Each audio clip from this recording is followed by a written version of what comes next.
I pledge allegiance to the flag of the United States of America and to the republic for which it stands, one nation, under God, indivisible, with liberty and justice for all.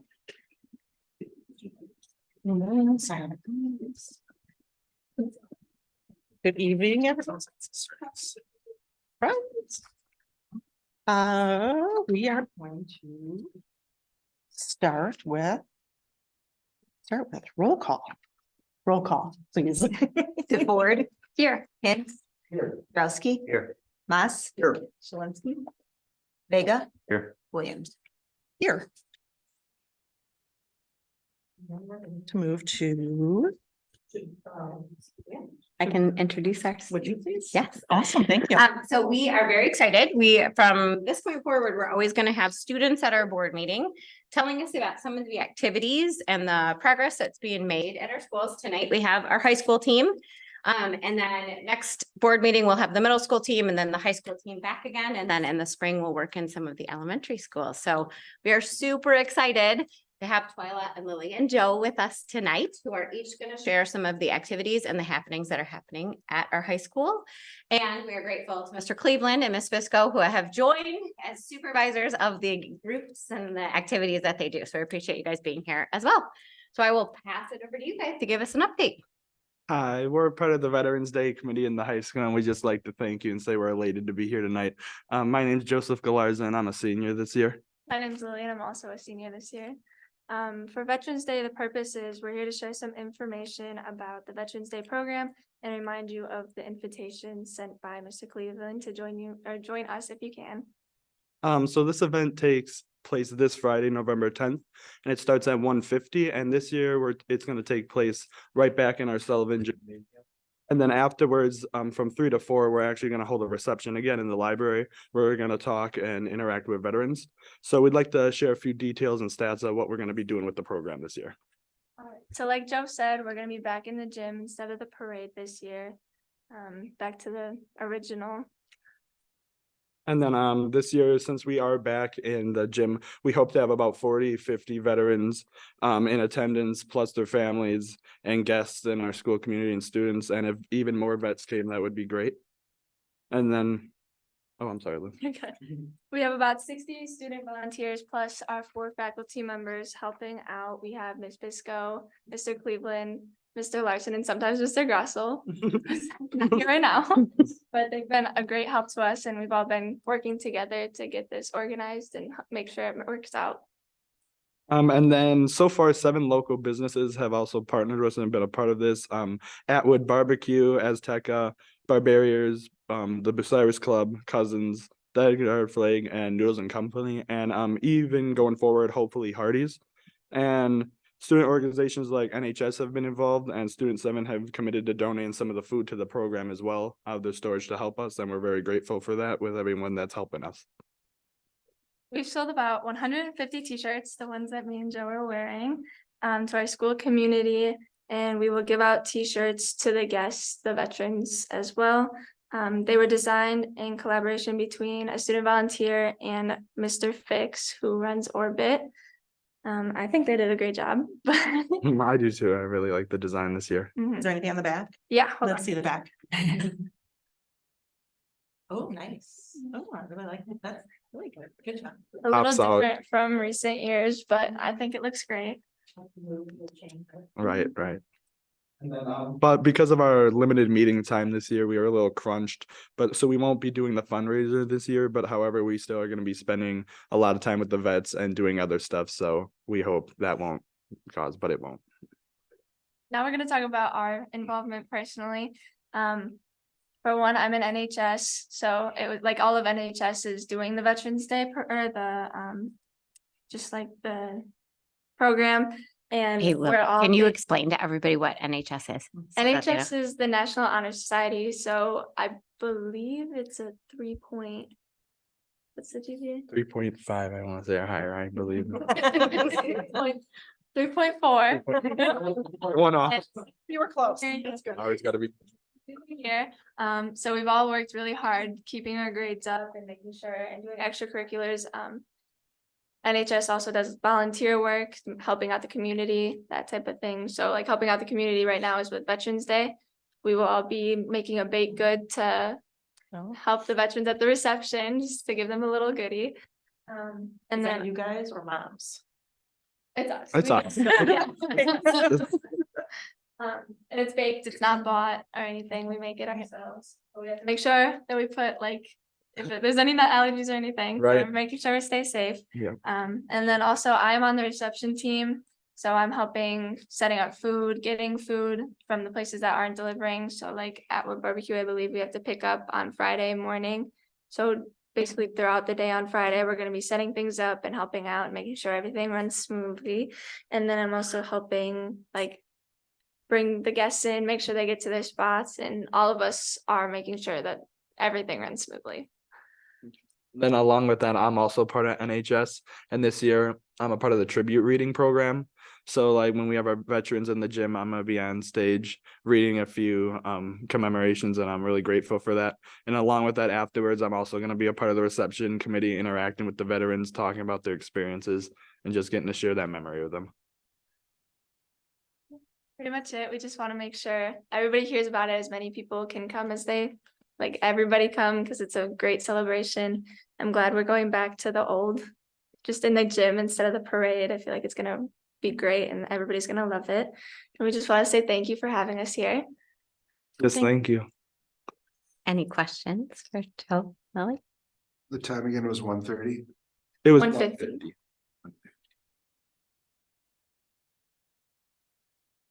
Thank you guys for calling. It's great to always hear what's going on in our schools. It keeps us kind of our feet planted firmly, and it's a different perspective, you know. We've been out of school for a little bit, so you guys keep it real. So that's good. And I mean, what a great opportunity for you guys to just be involved, and really appreciate that you are you know, serving our community and serving our vets. That's a big thing. So it's very happy to see you guys doing that. So great. And thanks for coming. And Twyla, do you have updates from what's going on in Student Senate too? Yeah. So, my name is Twyla Papa, and I'm, the school board representative for Student Senate, and I want to thank you for having me. I'm here to talk about some successes and struggles we've had so far. So some, impressive things that have happened so far in the school year, sports-wise, is that, 4 girls from the swim team are going to state. One boy, Luke, Stracer, is also going to state for cross country, and then the boys volleyball team made it to state this year after only being a team for 2 years. Student Senate is also doing a fundraiser called Warm Fuzzy Drive, where we donate like winter attire to those in need. And then we also had the opportunity to run state conference this year in Madison. Last year we were co-hosts, so we learned a lot about the process, so now we're able to run it.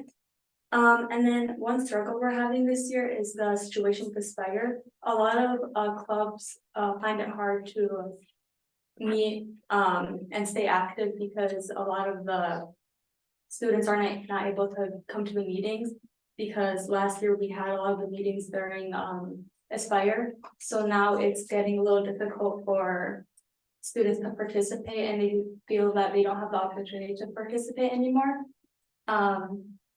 But Student Senate is trying to work around that. But yeah, that's all that's going on so far. So are you guys kind of meeting as a group and just trying to come up with ideas and solutions that you Yeah. would be able, okay, and then would you meet with Mr. Terry to share ideas, or what are you thinking? A group of students, we're talking about meeting together and trying to come up with solutions, and then from there, we want to come and talk to the school board about it, and then from there we'll see what's gonna happen. But as of now, a lot of clubs are meeting in the mornings or after school, but that's our solution for now, so. Solution. Oh, and Twyla, we would encourage you to start with Mr. Terry, Mhm. right? Because even if you guys come here to the school board's gonna say, Mrs. Raymer, can you go work with the school to resolve that? And I'm gonna say, Mr. Terry, you made that change to Aspire, so help understand from the kid's perspective what impact that's had. So we would encourage you, you're always welcome to come here and express things that are going on at school. That's actually why we invited you, and we want to hear both really positive things and the things that you guys need help with too. But please start with him first, and then we'll work through it from there. Yeah, you bet. Can I see now you get, oh, go ahead. I have Go ahead. one Yeah. question. I don't know exactly what the change was that was made to Aspire.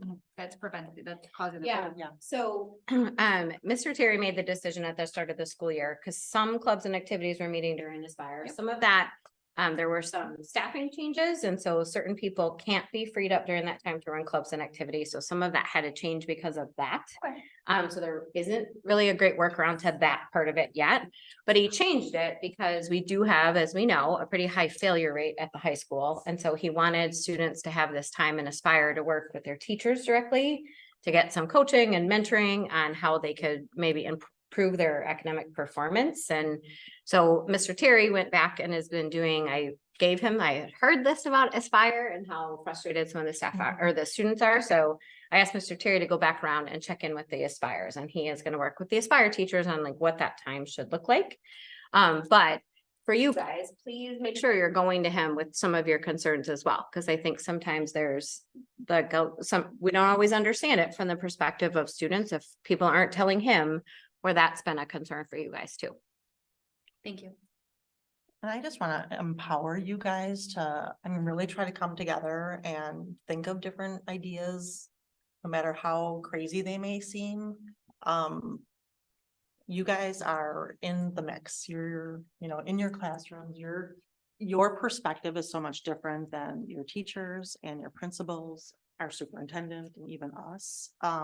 So I think you have the potential to solve the problem in a different way than we really could. And so to be engaged in that is a great opportunity. And then we would love to see, it would be amazing for student solutions, and then how wonderful to say we did that. So yeah, brainstorm and then meet with Mr. Terry.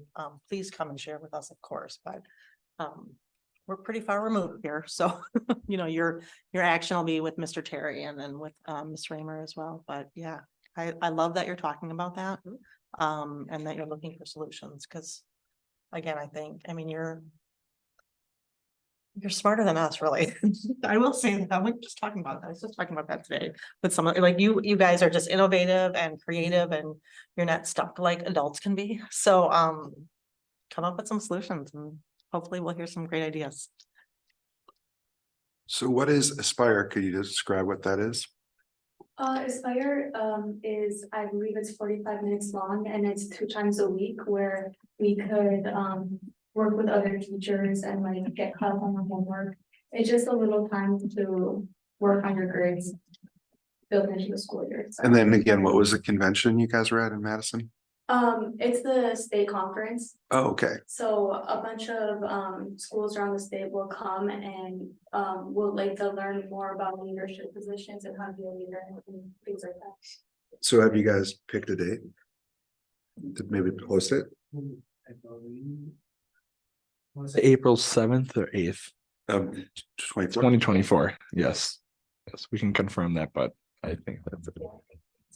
And then how many students do you think will attend? Over 800. We'll have to talk to Mr. Gannon. All right, thanks. Thanks so much, you guys. We appreciate it. And we may see you in a couple of board meetings, or it might be some other students. So thanks so much for sharing what's going on at our high school. Thank you so much. Thank you for having us.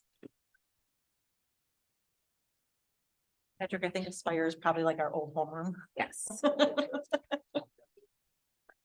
Okay, we are moving on to public comments. And it doesn't look like we have any. So then we're going to move on to consent agenda.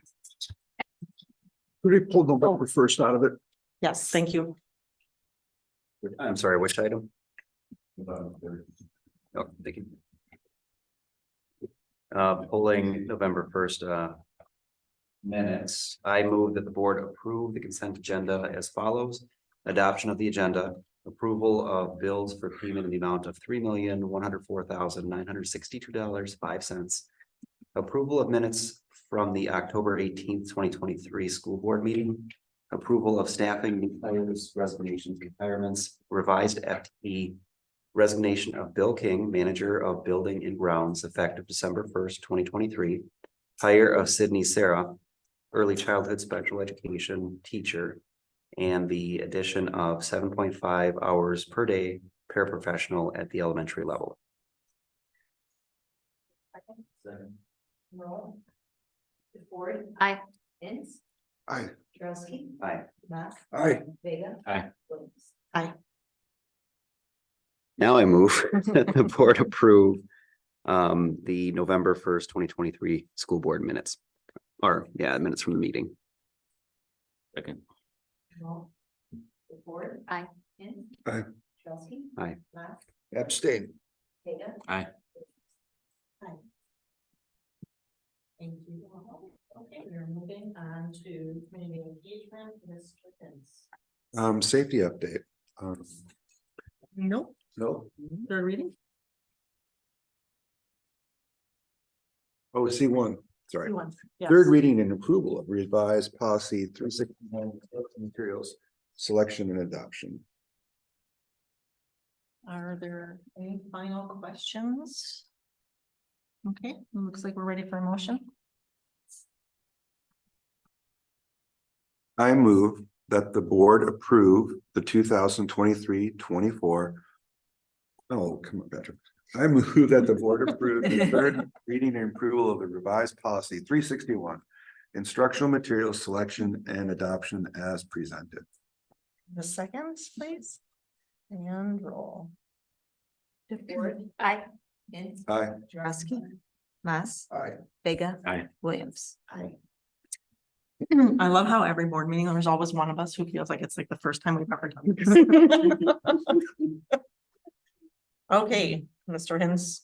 Now, I was thinking about all that stuff we talked about last, about safety and the Yes, keys and so everything. it's just, And I saw Mr. Wesley, and so I had to jump on that. So, safety update. The district safety manager, Mr. Wesley, will be present and will discuss the status of our safety plan, different drills, and how the school over the course of a year.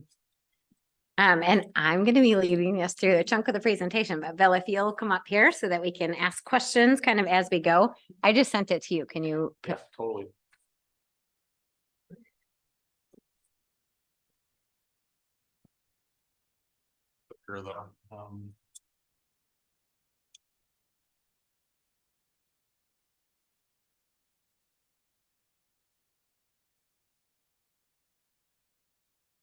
So we wanted to bring forward a safety update as the board knows and as hopefully the community knows. Bill has been with us for a number of years now and he's really worked on helping us get some safety things up to date and really paying attention to what the absolute kind of ideal recommendations are for safety in our schools. And we've made quite a few upgrades to the things that we had been doing as far as school safety. And then we have a bunch more that we would like to see sometime in the future. So we'll kind of go through just a bit of where we are now and the things that have been accomplished in the last couple of years while Bill has been our safety manager. Bill is with us part-time as a safety manager, but with that, we've gotten quite a bit done in the last couple of years. So right now we have a draft of a comprehensive safety plan. So the reason it's still in draft form is there's updates to it all the time, first and foremost. And secondly, in some of the work that was done over the last couple of years and some of the change of leadership, some of that work started and stopped, just like a couple of other things. And so Bill is working on making sure that we have one that's finalized and approved. We each have a copy of the safety plan and the pieces and the elements that go in the emergency response procedures, the standard response protocol. But this is the whole district-wide picture, which would not be something that's really published for the public as it talks about our procedures and our process. But to get that all documented, all in one place with all sorts of the plans involved in it for anyone to access should they need to in the case of an emergency is a bit of what we are working on. We have all the pieces and parts and we're doing all the things, but really to put it all in one place for documentation. The draft is going and now we just want to finalize it. There's new emergency response plans for each school. So Bill's worked carefully with each one of our schools as well as our school leaders to make sure that we have an emergency response plan for each school. We now have emergency maps for all the schools that have now been shared. So law enforcement understands should they need to come into the building for an emergency. The police officers that we trained with this summer are actually better at what door is what than I am yet. So they knew because they had come and but were accessing the building.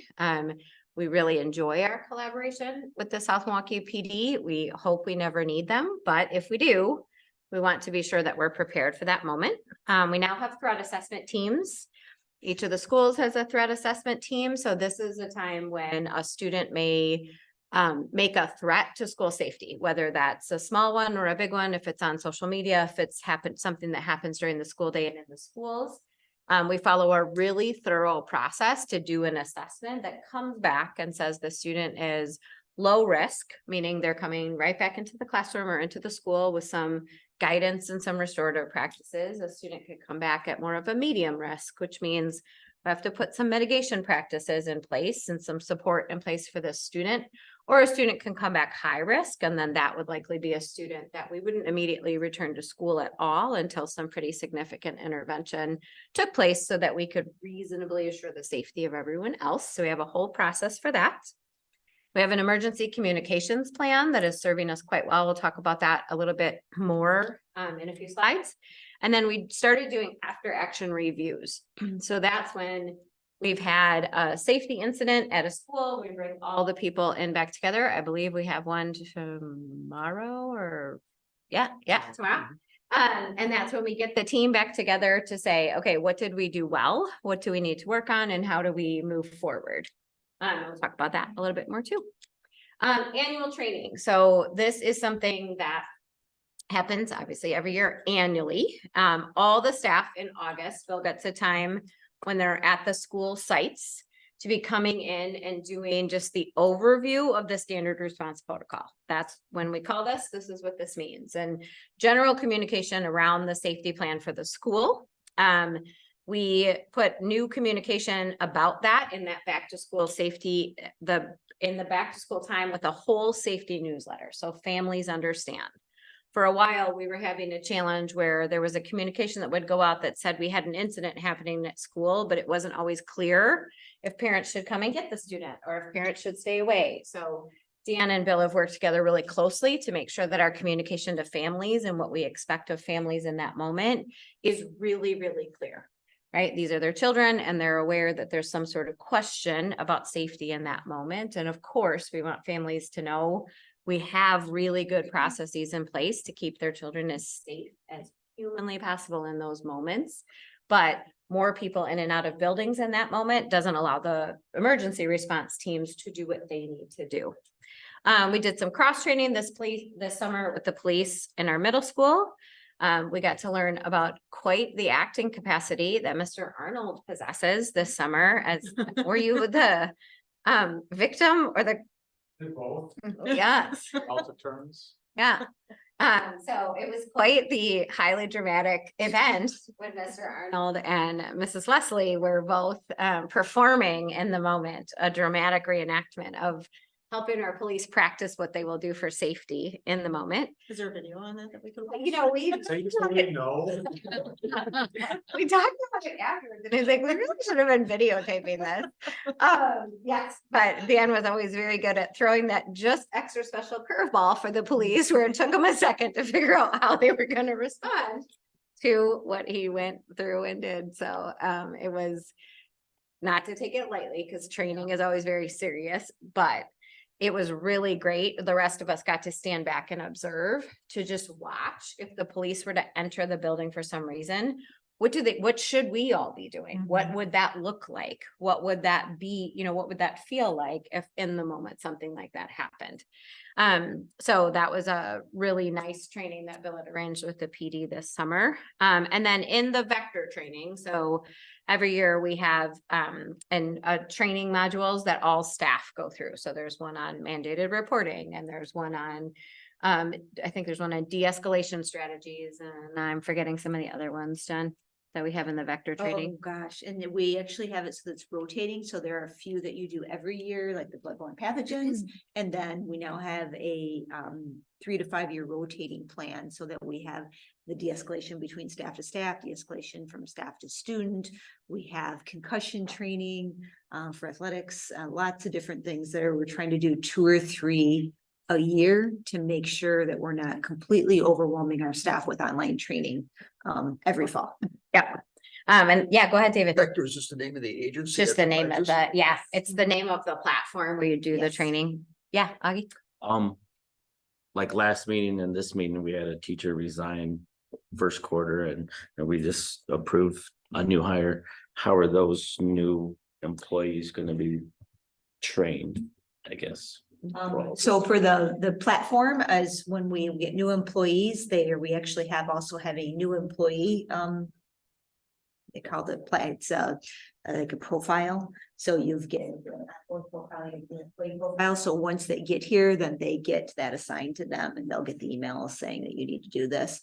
Obviously, they'll have more time to do it because I'll have started a little bit later with all of that. So that the standard response protocol is in there.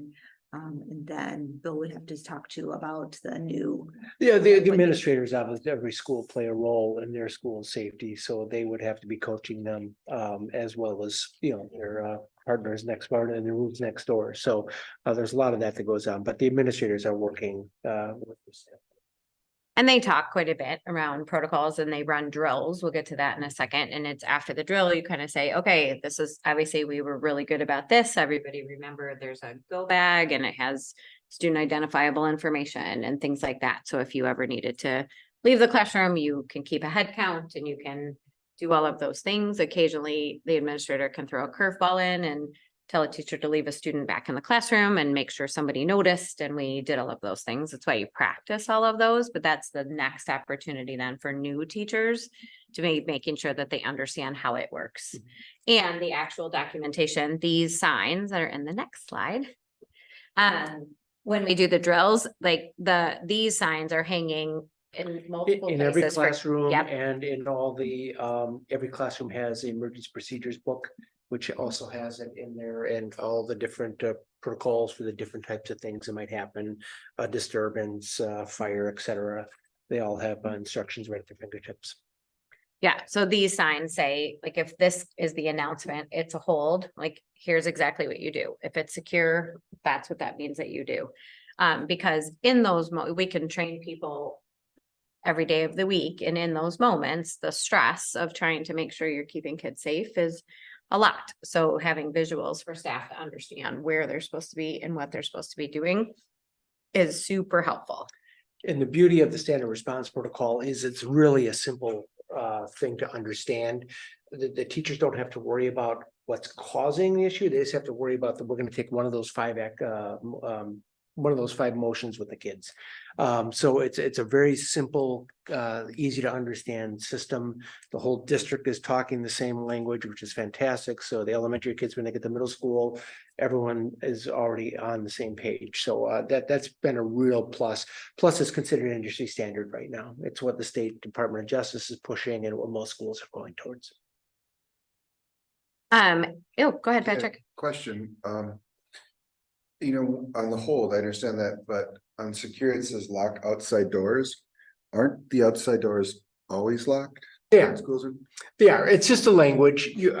When you use a standard response protocol, you got to use their language. Okay. But yes, we're always in a locked, we're a locked campus. All right. The few periods of time where the doors are not locked, and that's only at the high school and middle school, then there are staff there with radios that are monitoring ingress or egress. Okay. So we are a locked campus. But secure, get inside, locks, lock outside doors. What they are doing in a secure is they are going with a sign. They're checking to make sure the door is physically locked, and they're putting up a sign saying that we are in a secure, so we're not letting people in. So there are those secondary checks that happen in the secure. Matter of fact, we just did a secure and a lockdown drill today with Lakeview. And we're even in the process of making sure they're communicating with district office so we can start to understand our role in an incident. So things are moving in the right direction for sure. So then follow up, do the police react different ways to these? Like when would the outside police, so it'd be lockdown where the police would be alerted or secure level? Yeah, well, lockdown is the most severe. That's when there's an immediate threat. So we do have their SROs that are here. 911 calls would be made. So yes, they absolutely would be involved.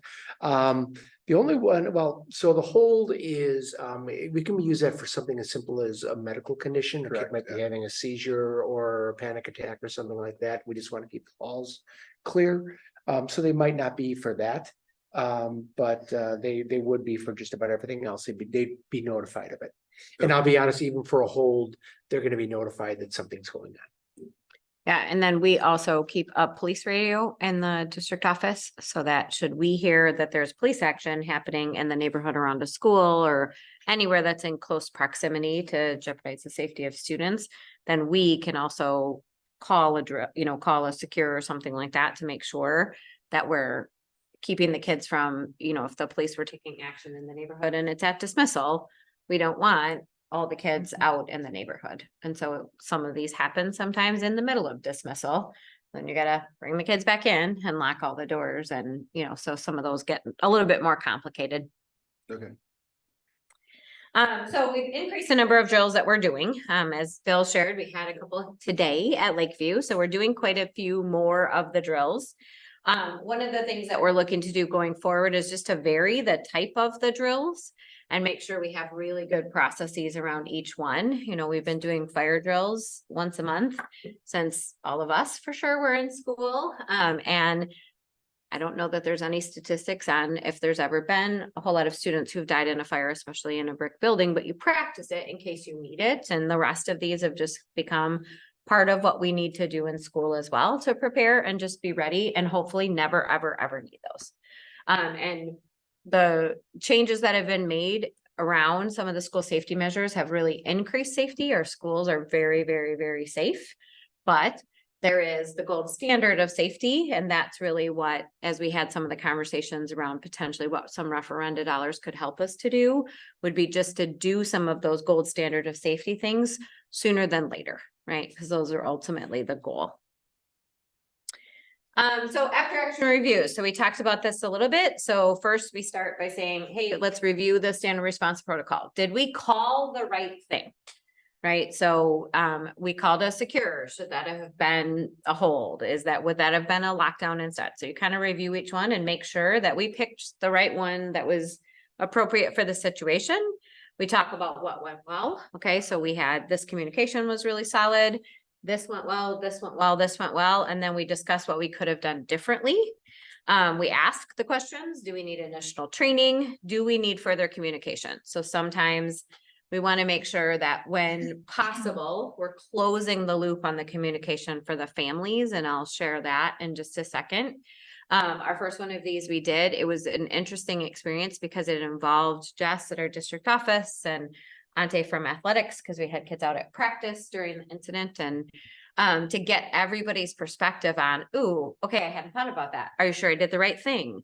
And it's a high pressure moment and we're all trying to keep kids safe. And so it was a really good conversation, I think, around where we can continue to enhance our communication with each other and our communication with the police department. So that we're waiting just to hear it over the radio, that we get notified of some kind if there's a reason that police are taking action in the neighborhoods. And sometimes we'll hear things on the radio that are near a school that we always want to know, how closely does it involve the school or the school community so we can make sure recess is safe and all of those pieces. So some of the safety upgrades and recommendations, and I'll pass this one over to you, Bill, because you have the numbers on what we have actually done. Yeah, so one of the things that I noticed was I felt that the cameras weren't at the level that we wanted them to be. So a few years ago, about a year and a half ago, I actually reached out to some of our neighboring districts and I had 4 of them respond: Franklin, Oak Creek, Whitnall, and Greenfield, to kind of figure out where we are as far as cameras. It was some sensitive information. We shared our information with the other schools that shared it as well. And in general, elementary schools have about 27 cameras, middle schools have about 49, 50, and high schools have 100 to 130 cameras. Last year at SM, we were at 6 at our elementaries This is an average, so each school had an average of 6. The middle school had 28 cameras and the high school had 79. So what I'm trying to do is cover areas that were need cameras desperately, while still being cognizant of, we got a lot of old cameras that need to be replaced. And when I talk about cameras, I'm actually talking about views, because nowadays with the modern camera, you can buy a camera that has four camera heads in it. So I really look at views. And there's also something called a bubble or a 360 camera, which is looking 4 ways at one time. So that's really 4 views for one camera. So I'm doing a lot of that sort of analysis and where can I use those types of cameras to get more coverage. But this summer we were able to increase our cameras. We didn't have any in our elementary schools. And we're trying with standards. So when I first got here, we got them on our playgrounds at all of our elementaries. This last year, we got them inside of our front lobbies of all of our schools. And we're going to just continue building out from there, but we're kind of developing standards as we go and replacing it. But anyhow, we increased from 6 to 9 at the elementaries. The middle school had a jump from 28 to 41. And the high school had a jump from 79 to 92. A lot of that was outdoor cameras with all the new facilities where we spent a lot of community money and school money. We wanted to have camera coverage out there. So all 3 of the new diamonds with artificial turf fields are all have camera coverage now as well too. And we're just going to continue to plug away and get rid of the old equipment and eventually get to a point where we kind of have just a maintaining. Well, because every 5-7 years, you've got to replace major components and things like that. So we're working through all that. And then we've also, all of the external doors have key fob access. Some of the internal doors have key fob access. We'd like to keep increasing that. Primarily because it then keeps a record. You can cut off access pretty quickly if you should need to for any reason. And then it also keeps a record. So if there's a report, it says who scanned in and who didn't and which key fob is attached to who that you can run at any given time. And so those things are really helpful when you're looking to ensure that a building is secure in a particular moment. Those are very expensive to install, but we would like to continue increasing so that the majority or a good chunk of all of our doors have those on there so that there's not a key floating out there and then somebody, leaves employment or whatever, you have to rekey the whole building. Some of the times, if you have some of those situations, moving people who need access to the building to key fob access to the doors that they need to get in and out of just helps us put some more controls around who's able to access our buildings inside and out at any given time.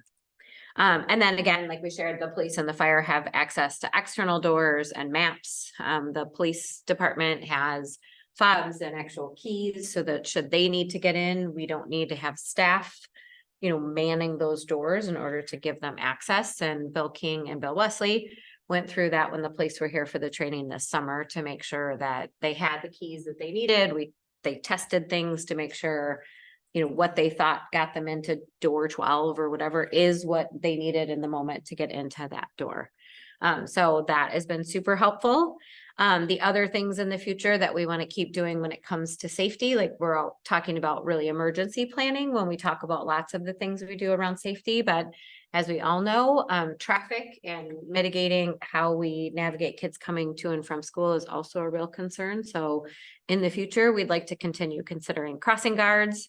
On 15th, traffic monitoring, some parking lot monitoring has come up as a concern from several families as well.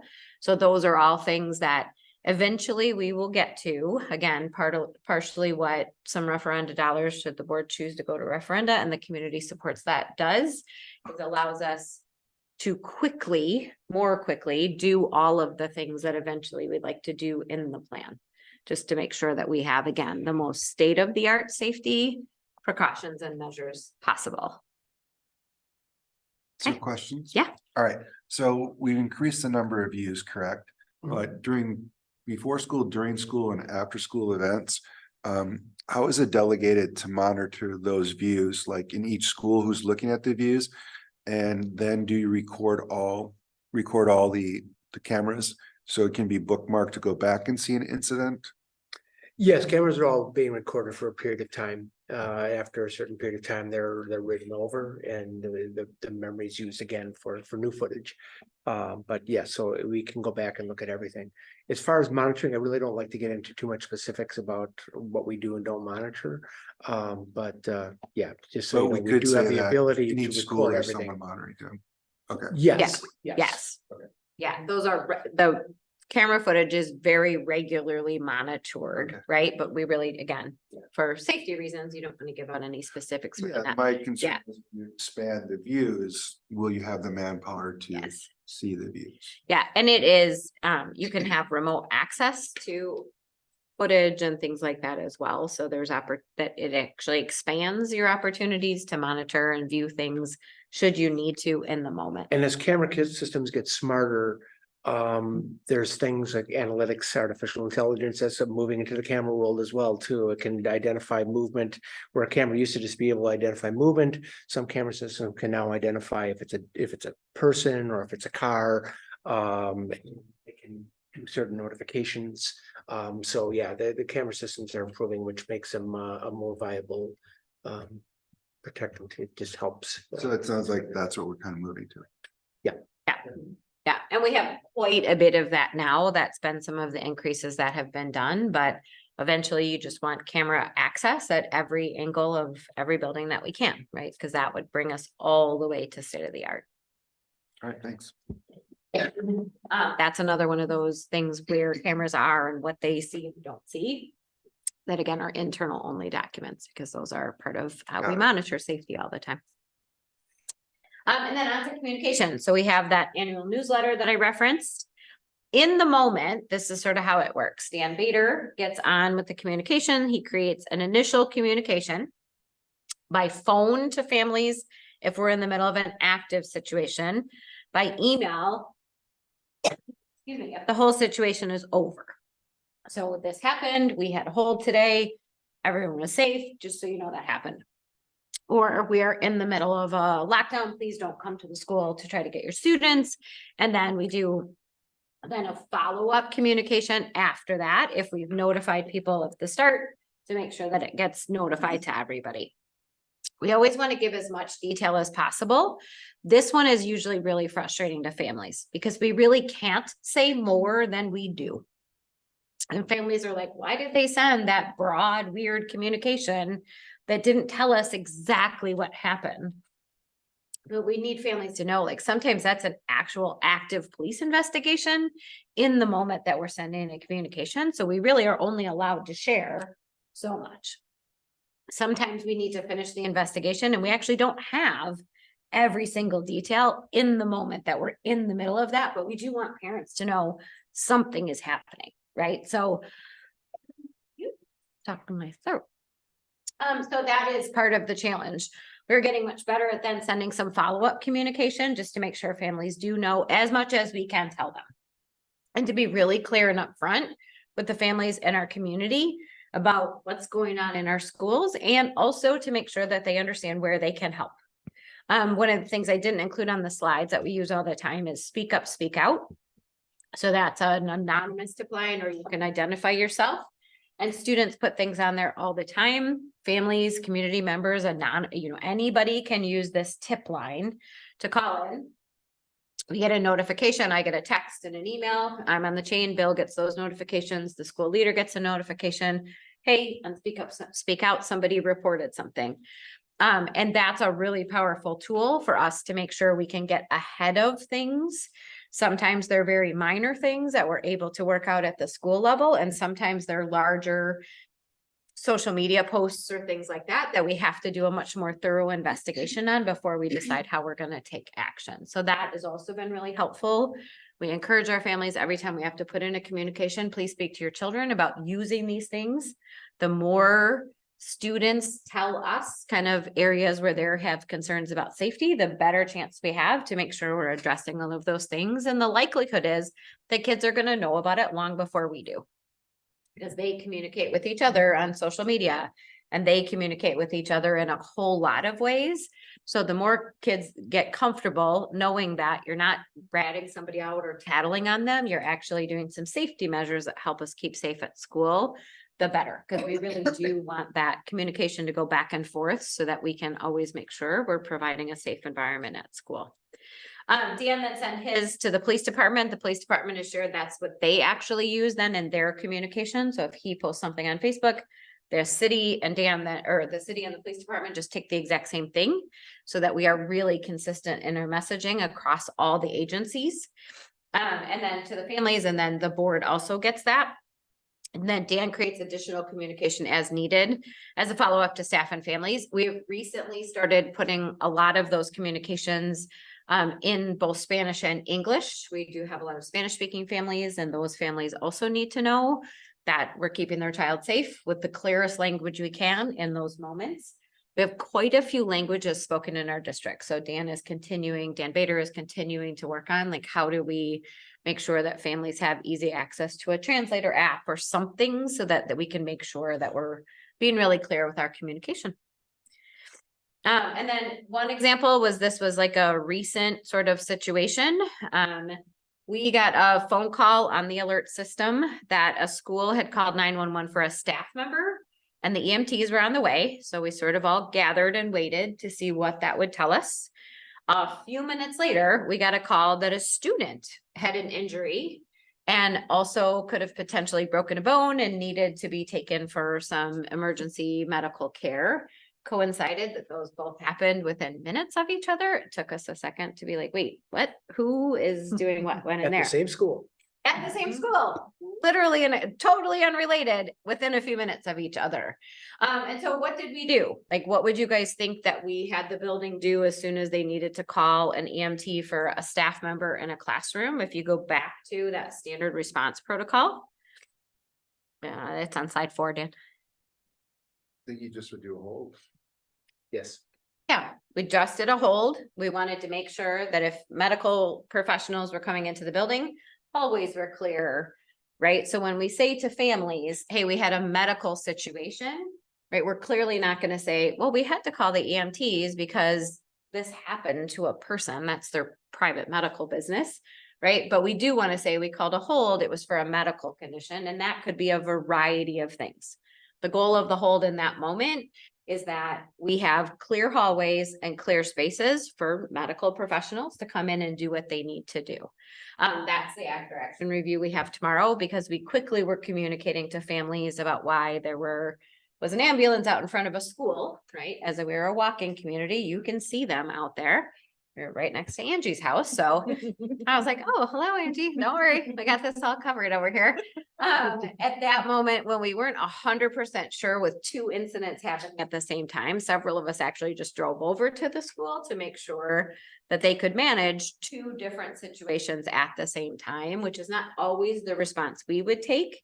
My office becomes a bit of like a command center where we decide what we're going to do and we start getting communication with outside agencies. But these 2 incidents not being an external safety issue or anything we thought was coming into the building and being so close together, a bunch of us just went over there and managed communications from there and supported staff to make sure everyone was okay. And that's the after action review we have tomorrow, to make sure that we follow the steps that we needed to, and then what was missing or not missing in the moment of the way that we handled the situation. And so what's next? We are, as we shared, continuing to increase the number of drills for the standard response protocol for better preparedness.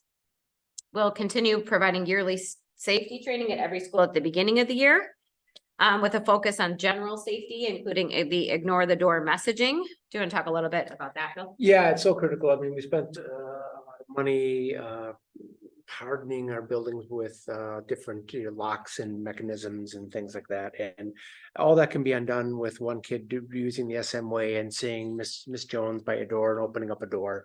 So the ignore the door messaging is that, yes, be polite, be kind, but you just can't open up a school door. So we not only have to teach our staff that, but our staff has to teach our kids that, it's just something that we have to do in this environment. We always just have to make sure we don't open up a door and we let the parents go to the front door or whoever it is visiting, so they can be vetted at the front door. And then camera system upgrades, as we talked about, comprehensive district safety plan preparation, response, and recovery. That's, like I said, we have a draft, but that finalized version that we're working on. Tri-yearly safety assessment is coming up with our emergency partners, SM, police, and fire. That's when they'll do an external safety assessment to kind of let us know, to make sure that if they attempted to breach buildings or get into a building or whatnot, that they would give us an assessment on how we're doing in some of those things. Code Adam for cardiac incidents. That's pretty standard practice in a lot of places. 3 of our schools are trained on that. We're trying to get the other 3 trained. That's a cardiac response in case we had a cardiac incident at a school. We'd like to maintain that, so we're working that into our drills as well too. Yep, and we had an no hands CPR training and AED refresher today. Yep. A voluntary training for staff, and Megan said that she had, I think, what, 35? He said it was a great response. Yeah, a really solid response. People just want to make sure that they know what to do to help in an emergency. And so that was really exciting because that was voluntary for paras and secretaries, and quite a few popped in. It was also that we have our paras and secretaries staying for parts of the half day. And that's paid time for them built into their professional development plan for the year. It was so nice that we have the nurse who was saying, oh yeah, I'll grab, a half an hour of that time and do this quick training with them to make sure everybody's up to date. It was a great way to really maximize the time we had with them and make sure people were trained and up to date. So our 2 brand new nurses are doing a great job at just making sure that we're working in communication and everybody's getting what they need. And we did purchase some new AEDs as well too. So there's more for the sports and athletic director. And we've added a few more to the building too. So that's increased quite a bit the last few years. That's a defibrillator? That's Yep. okay. And you train somebody to use it. We had several years ago in one of the schools I worked in, it was life-saving for the student. And so that someone was there and was trained and had access to the defibrillator is why that student has continued to thrive and be okay today. So we want to make sure that should that be the case, that we're ready for it. And then next steps are reunification planning. So that's if we should have to leave a building. How do we notify parents? How do we check kids in and out? How do we make sure that people are kind of set in the moment to make sure we can reunify safely?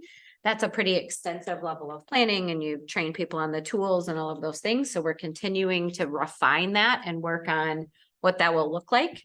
That's another one. Again, you don't really make public. We don't want people to know where we'd be going necessarily if we needed to evacuate a building for one reason or another. But there's a whole reunification, getting kids matched up to families and things like that. It's a bit more challenging in a district where we are a walking community, because kids will say, oh, I need to move to another spot. Well, I'll just walk home, or and so how do you keep track of all of them and make sure that we're keeping everybody together is part of what we need to work on.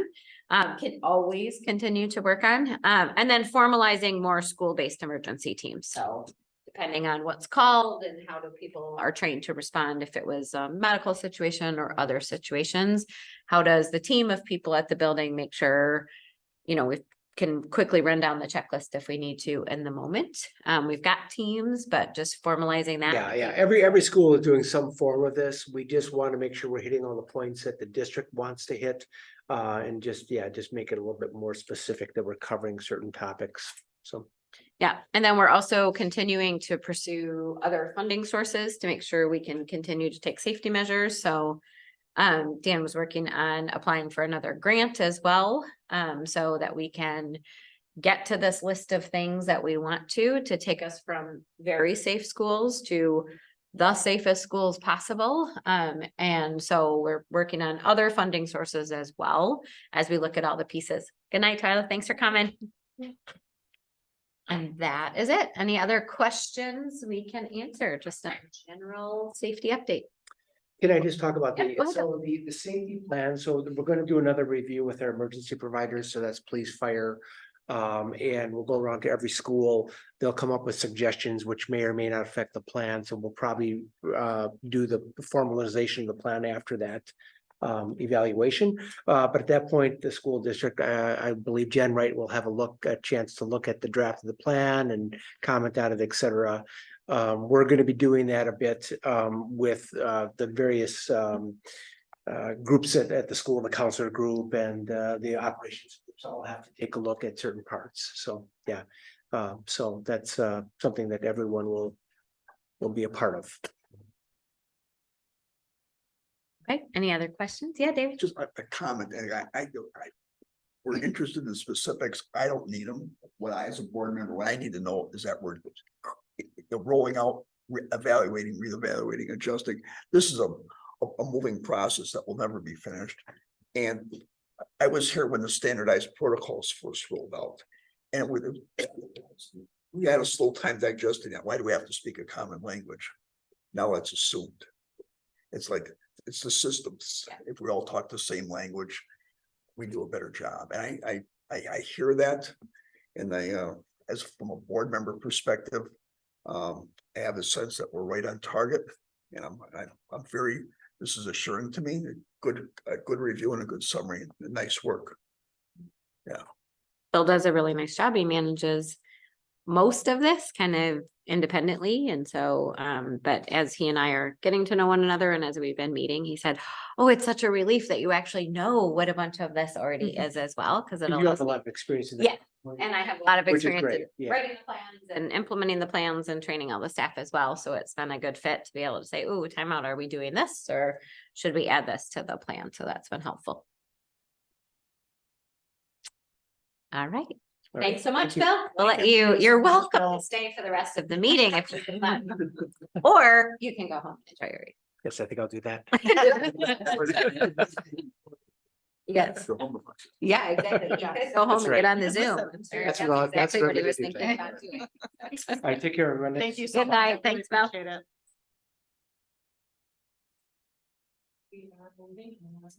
To number 3, as we know, WASB holds their convention each year in Milwaukee. I think it's a 3-day convention. So I guess we're going to poll the board and see if anyone has wants to attend this year. I know last year myself and Angie went. Yeah. Dates is like January 17th through the 19th. Yeah. For those of you, Nate, you're new to the board, but for those of you who haven't ever attended the state convention, typically it's in I think all the information is online, but typically it's a bunch of other school districts really talking about many of the same things that we are also working on. So to hear it from one school district to another is really helpful. There are always a bunch of sessions around referendum. There's usually some sessions around strategic planning and why that's so important. There are usually some sessions around some curriculum things. My guess would be there'll be some this year on the new reading legislation. I didn't get a chance to look through it yet, but it's a really nice opportunity to get in kind of a small group and just listen to another school district sort of tell the story of how they got to where they are or what they did or what products they're using or all of those kinds of things. And then to kind of collectively be able to pick their brains a bit during the sessions too is really, really helpful. So we would support anyone and everyone who can going. You don't have to go for the full 3 days either. You can pick and choose and say, okay, I'm going to go, but I'm only going to go for these sessions or whatnot. Last year, there was a really good keynote speaker who was talking about building trust within organizations. He was great. This year it's Sean Covey. And then also John Quiones, I think is how you say his name. And then there's people who speak like over breakfast and other things as well. But there's a whole, usually a really good group of speakers and a really good group of sessions.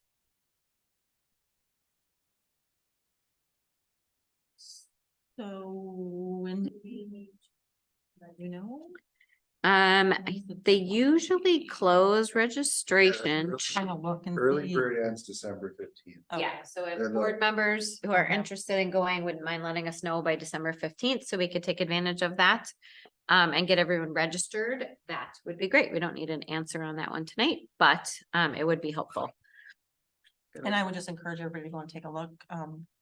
Nate, go online and you can see like sessions. Yeah. Like this is usually like the time when I can't take off, but I like have gone and I like going scope out certain sessions and go and pop in. So yeah, like Deidre said, you don't have to go Yep. to the whole thing, but it's. I just scoped my calendar and I only have one conflict for an hour, Yeah. so I have lots of free time. Yeah, so it really is worthwhile to go to, so. Yeah. But what's the Baird Center? Now, have they renamed something? Yeah, they did. Fast. Yeah. Yeah, It's the Wisconsin Center, was it? yeah, last it was year? called the Wisconsin Center. Now it's the Baird Yeah, Center. I Yeah. went, yeah, I had the opportunity to go last year, as Patrick mentioned, and I found it to be a very valuable use of time, learned a lot. So I'm Yeah. looking to see if I can get off of work. Yeah. I know. I'll let you know. Yeah, I mean, as I'm just flipping through the agenda as we're sitting here, there's a session on declining enrollment, so Yeah. that's obviously really familiar to us. Yeah. There's hot topics in special education and student services, which is definitely a priority for us here. There's things about contracted bus services versus going to district owned. That's really more of, I don't know that you guys want to go to that one. But there's access to public records. There's a opportunity to meet the Wisconsin Teachers of the Year. There's all kinds of instructional ones, and then the state of school finance as we move forward. So there's usually, again, a ton about finance, a ton about a few about instruction, and then quite a bit around community engagement.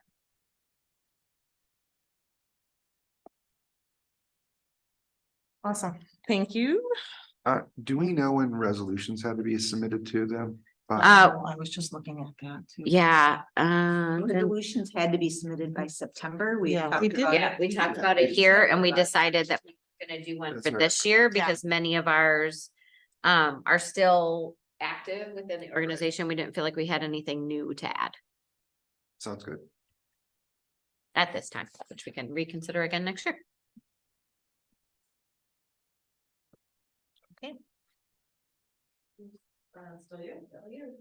Still me. South Milwaukee Christmas advertisements. Was to be held December 2nd, 2023. Do we know what time? 3 to 6.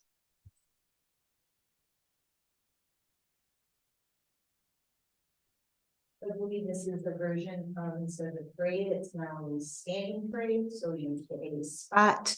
Kind of the same idea of still with the lighting it up and you have things there, so it's a matter of would you like us to submit to have a spot for the school board at this event at the Commons. 3 to 6.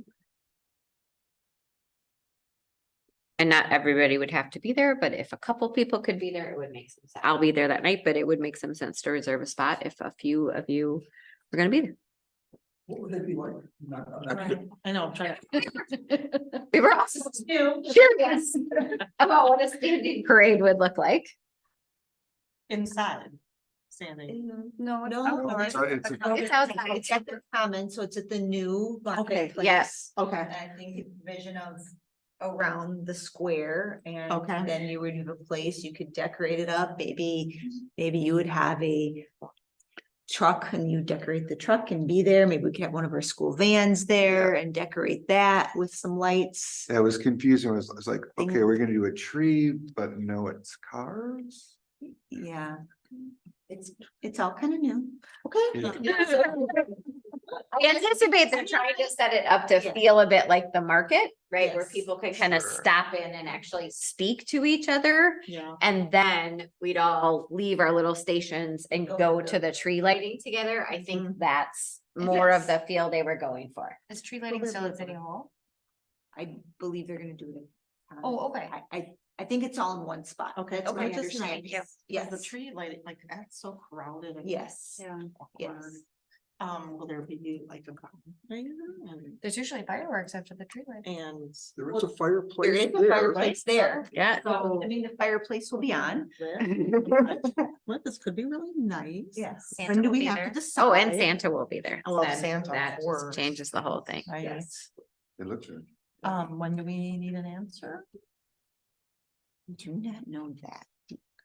We do not meet again until the 29th, so we'd have to have it before then. Oh, yeah. Be my guess. Let's see if it's that. Do you have a student organization that could jump Right. on? decorating something? Yes, we could find some students who We would should happily do decorate that something for well. us. Yes. I feel festive today for some reason, like we should. We could make baked goods. and give them- We could. Are you gonna make them? Are you Right. gonna buy them? Are you gonna make me make them? He was looking at you. He was looking at- I was looking down, Augie. Thank you. My ideas are also, if we were to distribute small cookies of hot chocolate, that would. Right, good favor idea. with the community. If possible. I was thinking because when we did the event with this, the one teacher made all those really cool cookies, the apple cookies, that convention. We can find out. Yeah. We have a new foods teacher, a new culinary Mhm. teacher, so Mhm. maybe she would enjoy We could that maybe set up a opportunity. table and we could decorate a table. So it looks like there'll be hay rides, a magician, face painting, balloons, Santa pictures, food.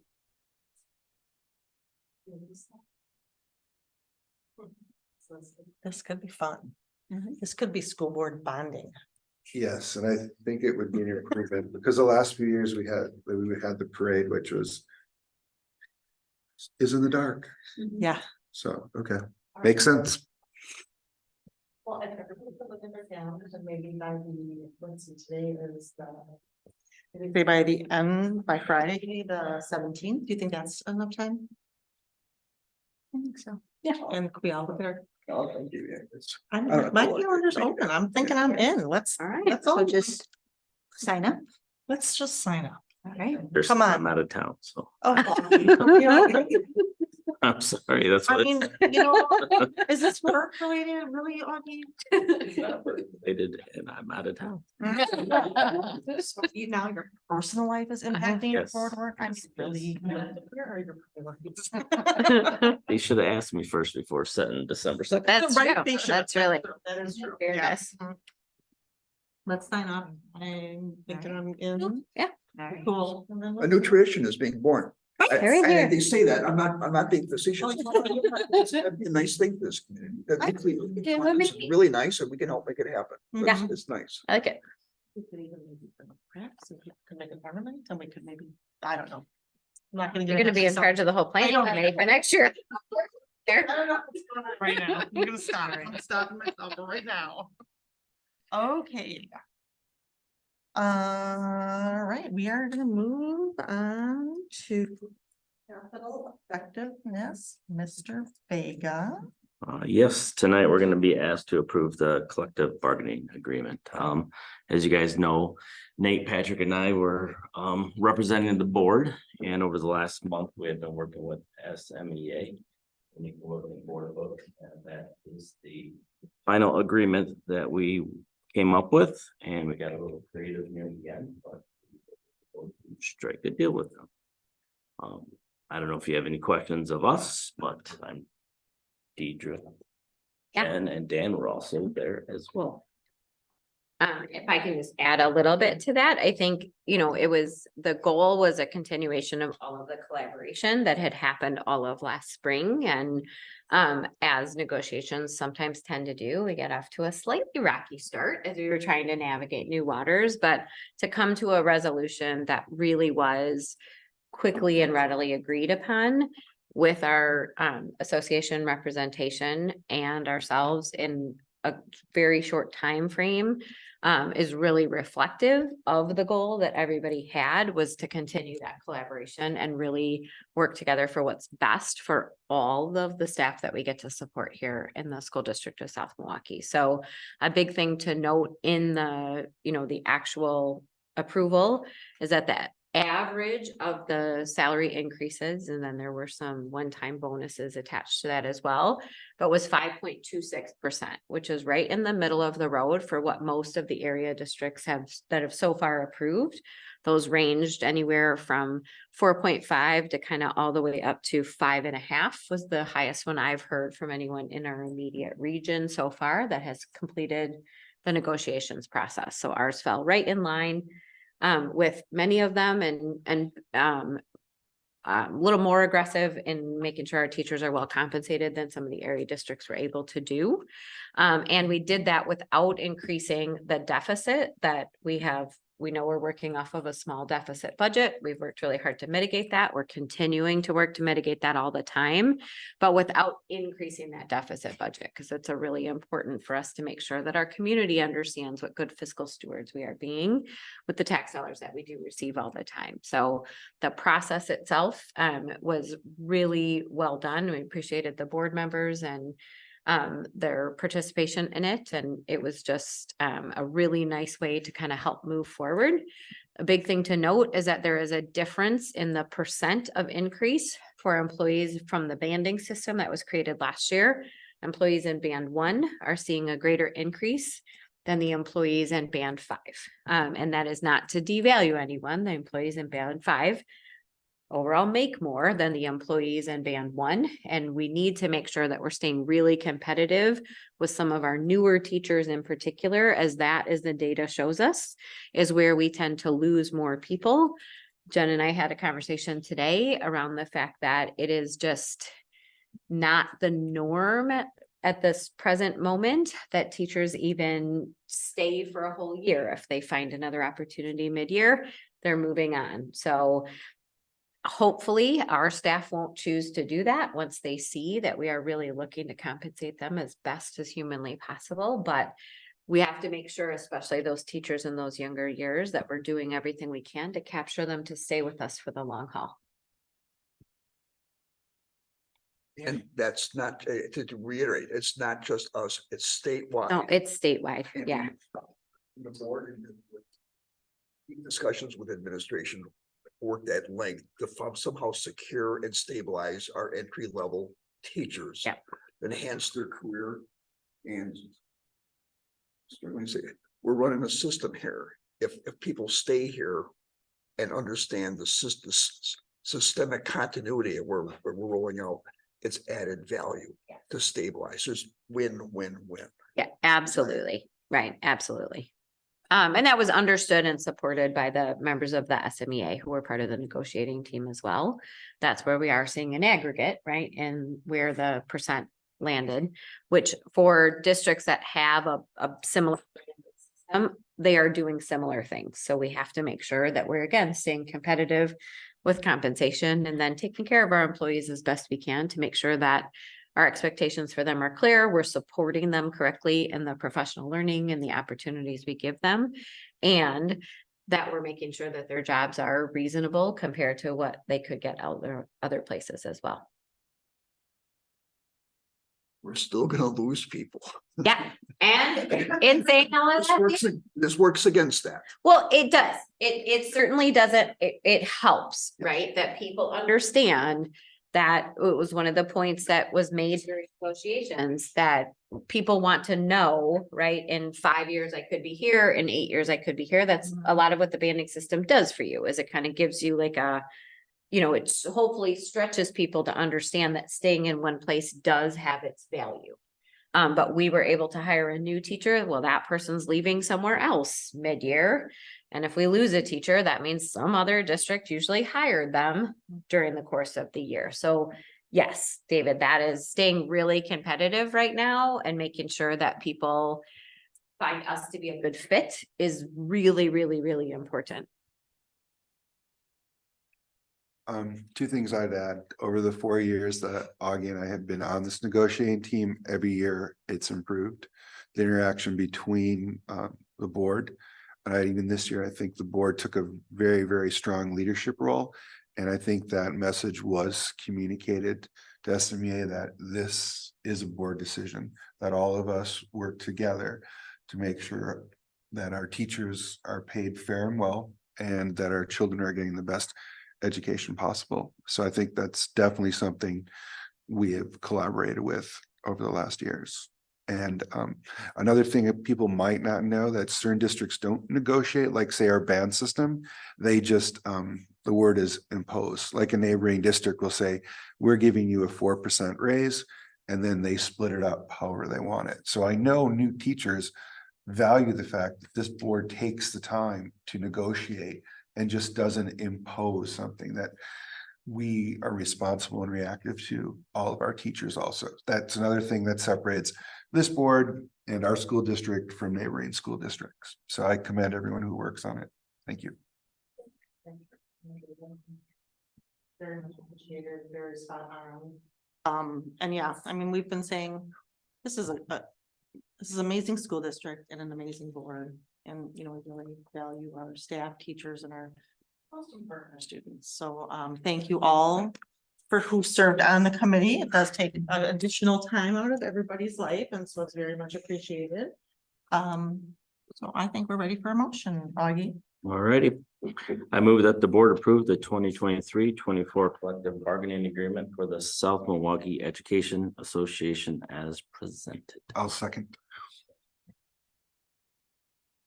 DeFord, Aye. Hintz, Aye. Drowsky, Aye. Mass. Aye. Vega. Aye. Awesome. Mr. Vega, still you. We are going to continue our discussion about potential referendum. Last time we were together, we had a board meeting that was pretty much exclusively a discussion on a potential referendum.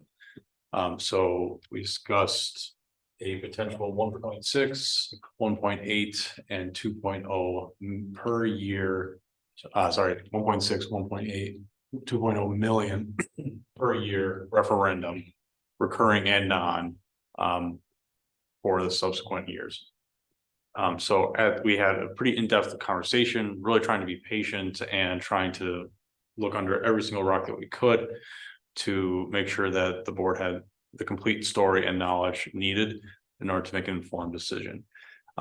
Just to summarize where we landed at the last meeting. So the board gave the administration the direction to look into a $2 million per year non-recurring referendum for 5 years starting next year, with the intention of those funds primarily going to recurring costs and staff retention, but also going to security, safety and security goals, going to K-12 articulated pathways, and to technology.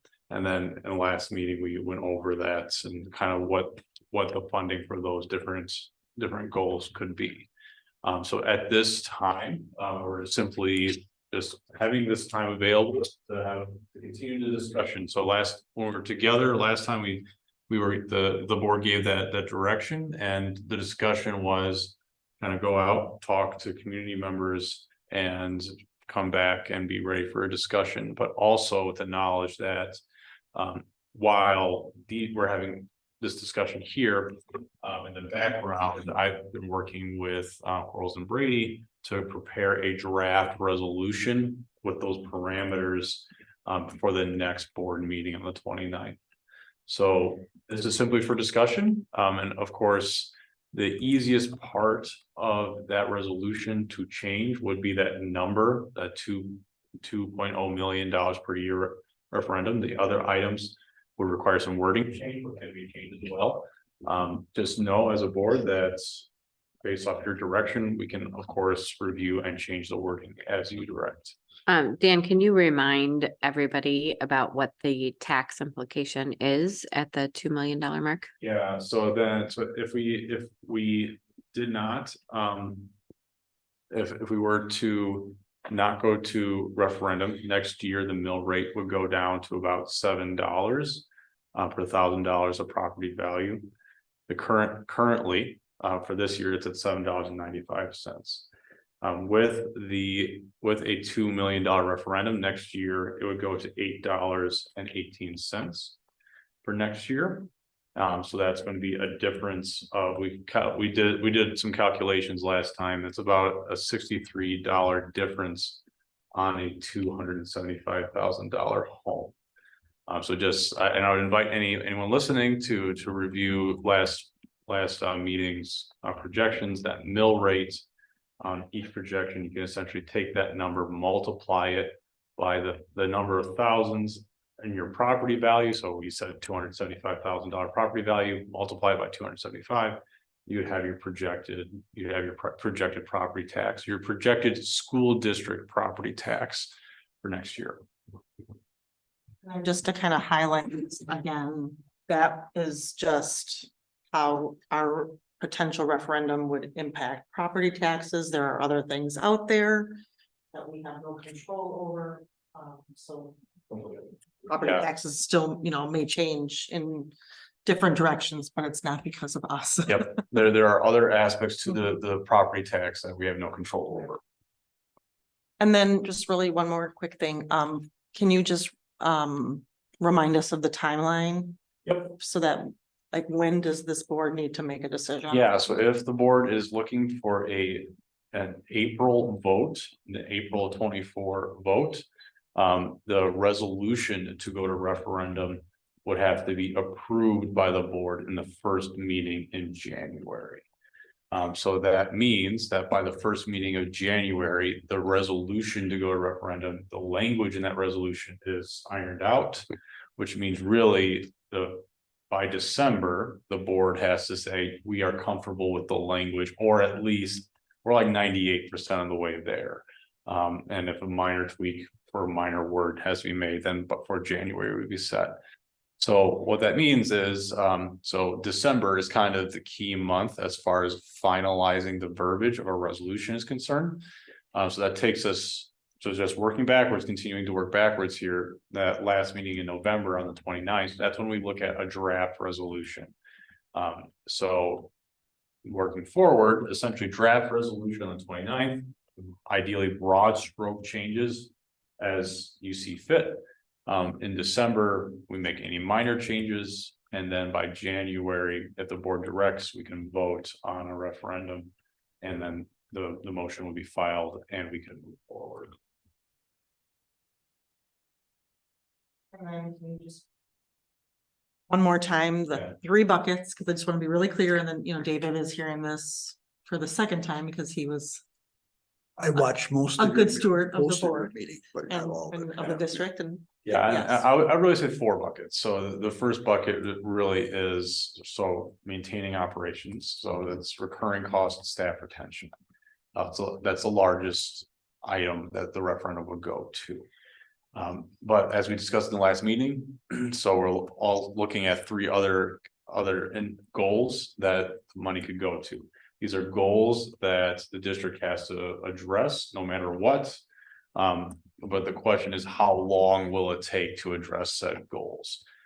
So those 3 goals are related to safety, K-12 articulated pathways, and technology. So just to kind of dive into each a little bit with safety, one of the things we talked about was, as was discussed in the presentation today, even the need to provide digital fob access to our internal doors.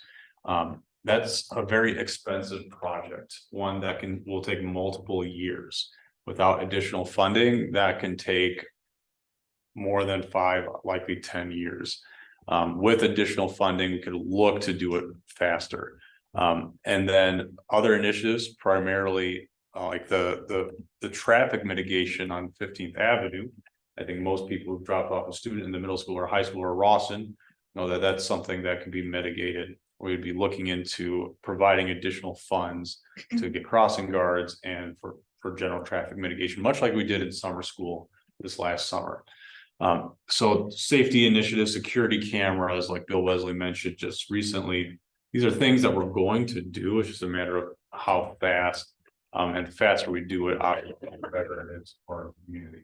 That's safety, K-12 articulated pathways. We have a lot of great CTE initiatives going on in the high school. So the idea is, let's not wait to get to high school to learn about these things. Let's not wait till high school to learn about how we can very practically streamline our education to careers. So we would be spending time to streamline our curriculum to these pathways and using that Bucyrus money as seed money to plant the groundwork for those pathways to be created. And then lastly, technology, ensuring that every classroom has a uniform technology plan, technology within the classroom. So like our new line panels, which are more colloquially known as like smart boards, making sure all classrooms have that and that we're able to replace those over the years. So safety, technology, K-12 articulated pathways, those are all aspects that would be included in this referendum as well. Can I ask for 2 more highlights before we talk about questions? So Deidre, can you talk a little bit about, so we talk about that first bucket is, operational. Yep. And so we know that we have declining enrollment. Mhm. So can you just talk a little bit about what, operations kind of looks like as we move into the future and? Sure. Yeah, I mean, we're constantly looking to what we say, right size our staffing, right? So, as we do enrollment projections, as we work on, right now, we're working on trying to figure out what the right schedule is for the high school. Partially, some of that is so that we can make sure we're being really efficient with the staffing between electives and those pieces. We're going to continue to right size. So if we're down, 100 students at particular band, then we're going to adjust staff based on that, and vice versa. We're going to add staff should we get more students in a particular area. So enrollment at the elementary could be up, enrollment at the middle school could be down, and we have to adjust staffing to kind of meet both ends of that meet. We also have some new work, and I'll talk about this a little bit in the superintendent's update. The strategic planning committee is setting some really specific, clear targets for us. The student experience building block is really landing at shifting to a very student-centered approach to instruction, which is different than the way many of our instructors operate right now. It's a far more flexible, responsive to student interests, and planning around some of that at the beginning, while you still get at high levels of academic rigor. Well, if we land on a really student-centered approach, Jen is leading the employee experience group. They said, we would like a lot of training and coaching and support in moving to a student-centered approach. Even though these two groups were in different rooms having very different conversations, a common theme is coming out of what some of that looks like. So where we may need to put additional support would be in making sure that if we set these goals for ourselves, we have the right staffing in place to push and drive into those goals. So we could be reducing staff in one area, but in order to meet these goals, we would need support staff in another area, or we would need additional training, or we would need some of those other pieces to kind of help us move forward. Right now, what we are doing to make sure, again, we can get to, as we're optimistic, we can continue refining that budget to get rid of that even $190,000 deficit by the end of the year. But what we do right now is if somebody resigns, we have a lengthy conversation. Can we live without that position? Do we need to reassign somebody else to do parts of that role? Can we live with a part-time person instead of a full-time person? So that we're making sure that we're being really responsive to what we can project going forward for enrollment, what we are hearing and feedback from staff and families about what we need to make sure that we're providing at the school level. And then again, in order to stay competitive with area districts, as I think somebody mentioned earlier, there are, that I know of, 7 or 8 districts in the immediate CISA 1 region who are all considering going to referenda at the same time, and several that passed one last year or the year before. And those are all operational. So they're dedicated to how do we stay competitive with salaries and benefits in a lot of cases in our area. So we have some right sizing to do. We have some goals coming out of our strategic plan. That means we need to align some resources to meeting those goals. And on top of that, we have to make sure that we're able to stay competitive, because we do want people to stay with us, as David was saying before, for the long haul. And while we'll still lose people along the way, people, right now, the idea that you could get a job 5 minutes from home, when I started teaching, people were driving an hour and a half just to get a teaching job. That's just no longer the case. So if the job opens up at the school down the street, that's highly likely a reason you might lose somebody during a school year. So those factors aside, we have to make sure we're able to stay competitive with salaries and things as well. So that's what operations means. That's what we would dedicate those dollars towards. Perfect, thank you. Second one is, can you elaborate a little bit more on the K-12 articulation and how it relates to kind of all of our kids, not just CTE? Yeah, you bet. Okay.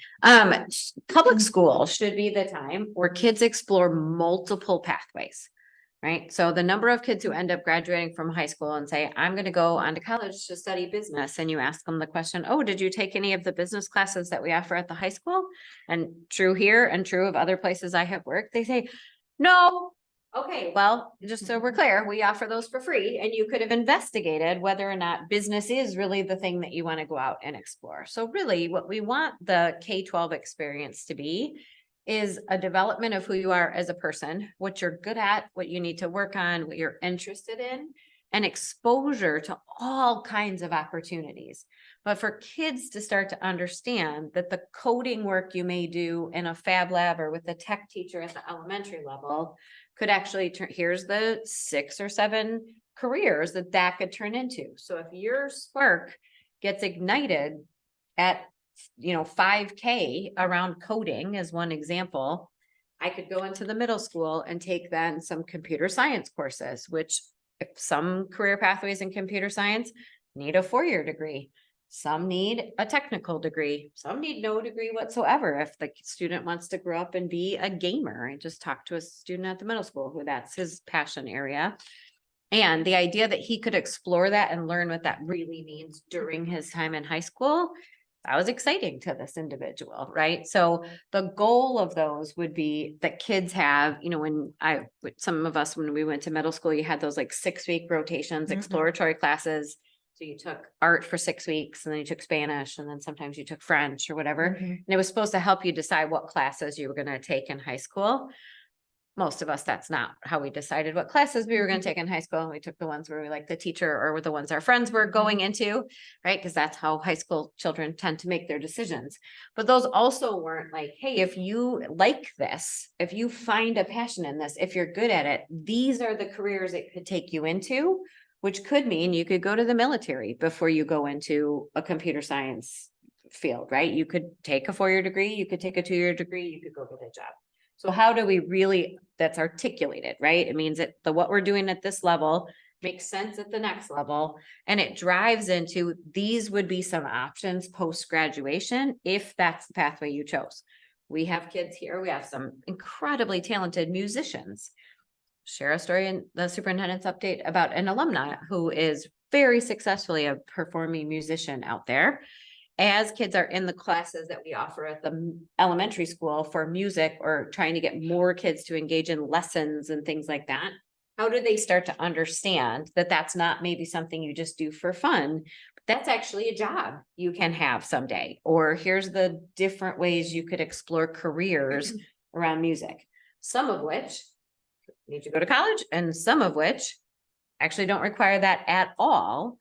And how do students take advantage of every opportunity, if that becomes their passion area, to explore all of those things during their time in our public schools? That's really what we want, is kids to be able to go out. We watched a video at Strategic Planning about living life on your own terms. It's not our job to determine kids' pathways. It's with the guidance of their family and the guidance of us at school that the student is able to do their pathway. Our job is to make sure they're prepared for whichever one they pick, by offering them lots of opportunities to explore and grow. Awesome. Thank you. Okay. Questions, comments, other information, any feedback people got from community members? Yeah. I was at a few different events, one of those events being with Deidre. Yeah. Angie and Jen, about on the legacy. At that one in particular, I was approached by several different community members. A lot of them don't have kids in this community anymore, but are big supporters of our school district. I was taken aback by some I was surprised of their direction that they wanted to go, versus others I was not so surprised. But the one thing they all had in common, I would say they all loved all 4 bullet points. There was really no him and her han about safety, IT, technology, or the pathways. They really glammed on to the retention part, because they knew what that meant.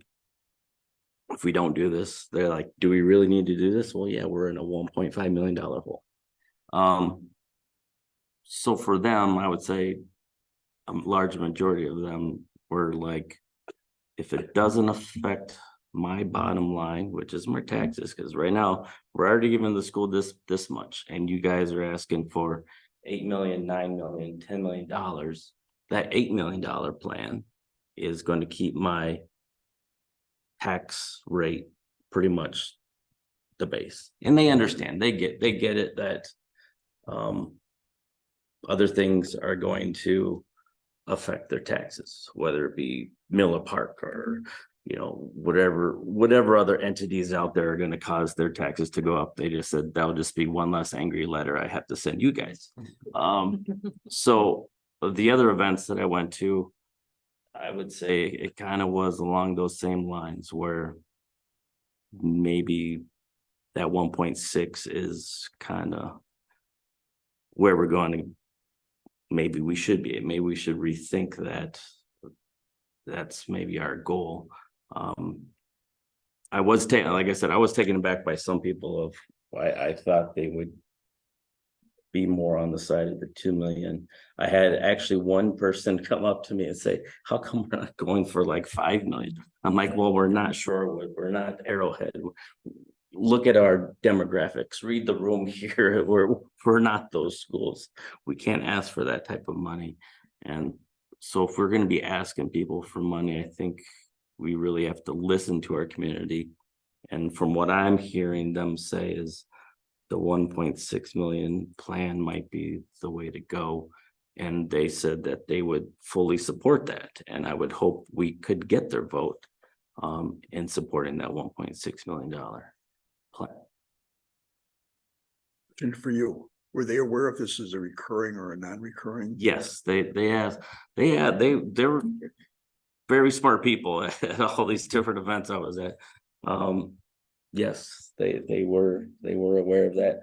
Some of them actually came up to me and said, hey, we saw the meeting on the referendum, and you and that other lady, the other lady being said that, you know, that our initial thought of the 1.6 was that we can get behind that. And no, I would say our community is very well informed and on top of this already. They hear it buzzing around that there's a referendum coming, even though they know that we're finishing a referendum. That was another question that they had. You know, I was hinting at, but to bring me into is it recurring or non-recurring? Oh, Non-recurring, 5 years. Non-recurring. Yes, that was everybody on the board supported non-recurring, that was not a discussion. And David, our thinking really was that, you know, we really have a plan on how we want to use this money. And it allows the district to really be held accountable to the taxpayers that, you know, we're asking for this money. You give us this money and we're going to do, you know, A, B, C, and D, and then we can show that. And that's part of kind of the strategic planning and just being, you know, building those strong relationships and partnerships with our community. It's kind of that ongoing message, but it's also that, you know, that level of accountability that we just want to have as a district. So. And some of the challenges with non-recurring, right? And non-recurring, you get the standard amount of money year after year for the length of the time you do it. The recurring referenda, and we have one now. We want to make sure the community is aware. We're fully aware we have one now. But I gave an analogy that I think kind of makes sense of that. It's like getting a significant increase to your hourly rate, but then somebody cut your hours. So with declining enrollment, right, we're getting more per pupil, right? But with declining enrollment, we're not necessarily seeing the same, it's not catching us up to where we would be. We'd be worse off if we didn't have it, right? But it's the equivalent of we got paid more per hour, but our hours got cut, so our dollars stayed the same. So that is where the non-recurring, where we could actually demonstrate to the community really in a short-term cycle, you invested, here's what we have to show you for how you've invested in us, we thought was really important. I talked to a few people, not a whole lot, but I did get somebody who was like, you're not asking for enough. I'm like, okay. I don't know, but right, I don't think that's really the consensus out there. We have in my neighborhood, I have a couple, we have a a few newer families, and our neighbor is, you know, a young mother or a mother with a young child. But because they have children that are gonna be moving into the district, like they 100% like on board, wasn't even a question, because they are seeing kind of that future and then that investment, and so there like really was no hesitation from a financial standpoint. So I think that's kind of where we're gonna be, is like, if I've got kids moving into the district, it's gonna be, this is where we have to invest. And again, it was like, I went for a walk with my neighbor, and I said, you know, hey, like, we're thinking of going to referendum. And she's like, well, what does that mean? And so then I told her, and she's like, well, yeah, we have to. And I was just like, oh, okay. And we just kept walking. I'm like, oh, you know, so yeah, so, it's really gonna be up to us to really, I guess, get a strong message out there and get a good feel for, really what the was hoping for and expecting. Yeah, I pretend to stop a little bit. And maybe. So, when we looked at the charts and we looked at our options, and we had to stay the same. And then when we looked at the 1.6 million, if I remember correctly, and I think Patrick was the one who brought this up. So when we looked at the reoccurring or when we got to year 4 for the non-reoccurring, we basically, can you pull on that? Could you pull? I can't. Okay. So Okay. my computer's dead, but when it is a deficit. So when you look into year 4 or 3 or 4, as you go out in the non-recurring, in the recurring. For every single projection, whether that's 1.6, 1.8 or 2.0. When you go into those later years, you start getting into deficits. Right. That's because of the exact mechanism that Deidre was mentioning. We're getting more per pupil, but we're losing pupils. We're anticipating to lose about 5% of our pupils within the next 5 years, a little less, 4.7, I want to say. So can you focus on that?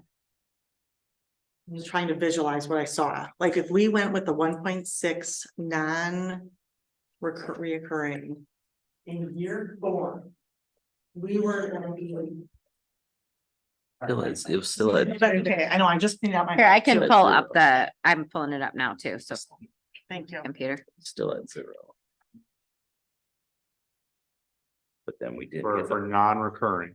Yes. Right, so when we were Non-recurring, it talking is about 0. the 1.6 versus the 2 million, if we went with the 1.6, we were, Here, I'll bring it over there. in Jen. year 4.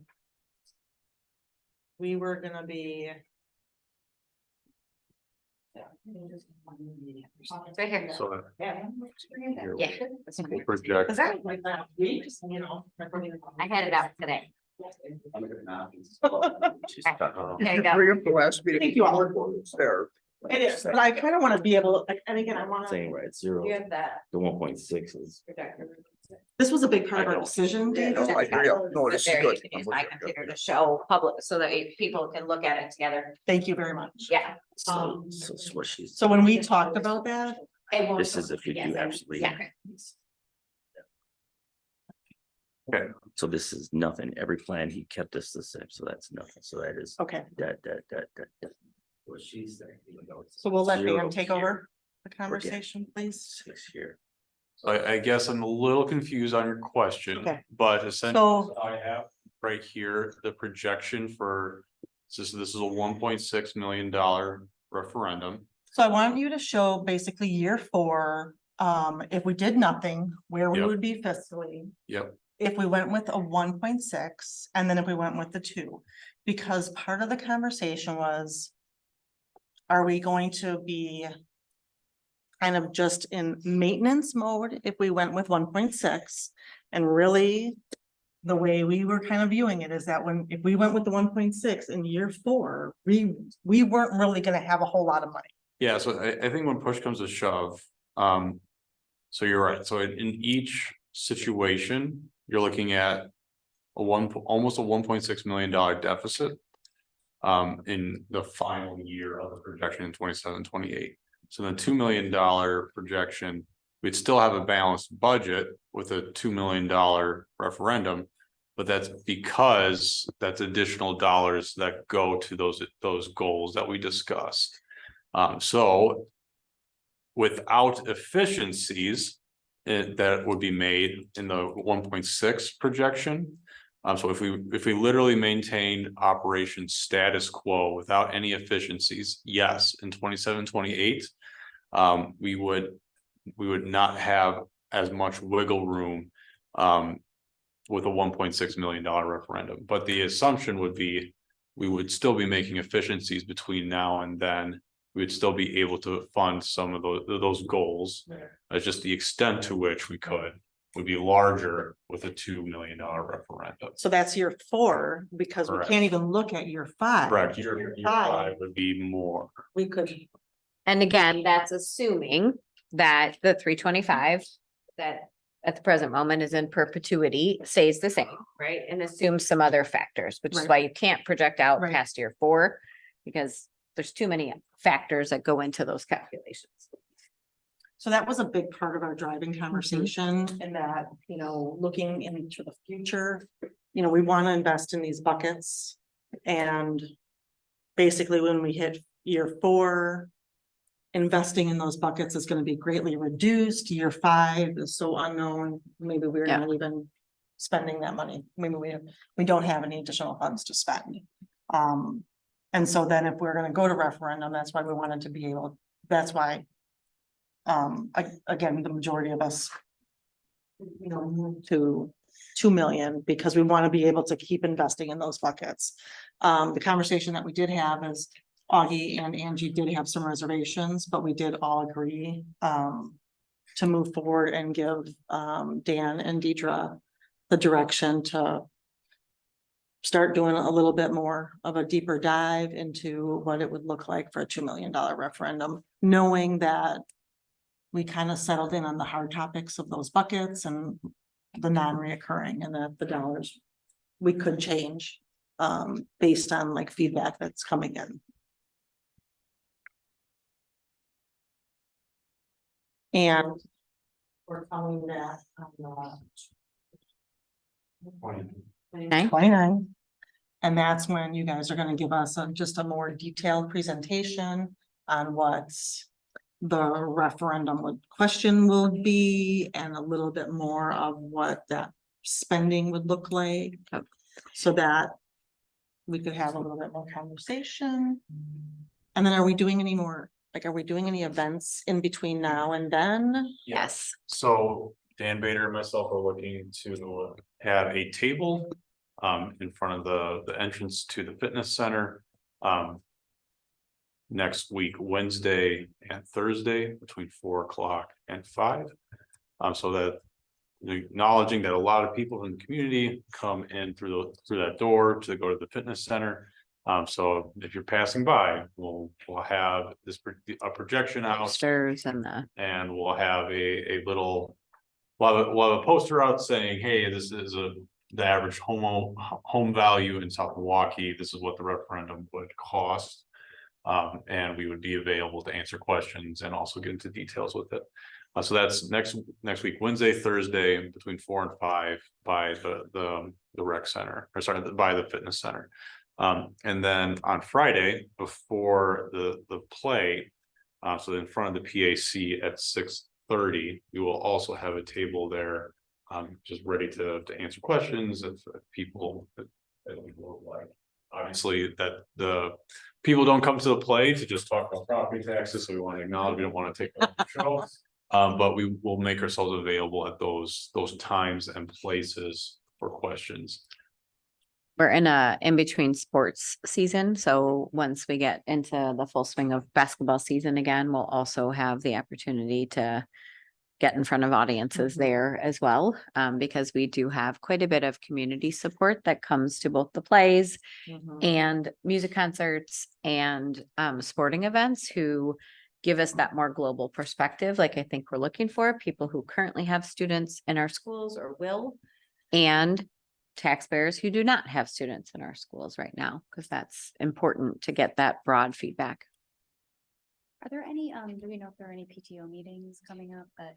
There was a, today at EW Luther, I think, not at. Marie. Yep, and So- yeah, I think that was last night, actually, because I think it was right after strategic planning, if I Okay. remember correctly, but I could have that off. But Yeah. yes, there's PTO meetings happening at each of the schools periodically, right? They each happen once a month. And so we did give the principals today some talking points, kind of reiterated what we were talking about. We put it in the newsletter to make sure that people could reference back. And I got the analytics from Dan Bader on that.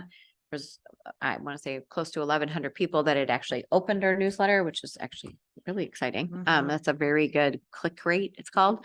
And then he had far fewer. There was about 100 who then clicked right away. And it was the highest thing that people immediately clicked on when they opened the newsletter. It was we intentionally put it first, Yep. right? We want the community to know what's going on and we want to be really transparent. So we put it first in the newsletter that this is what the board was considering.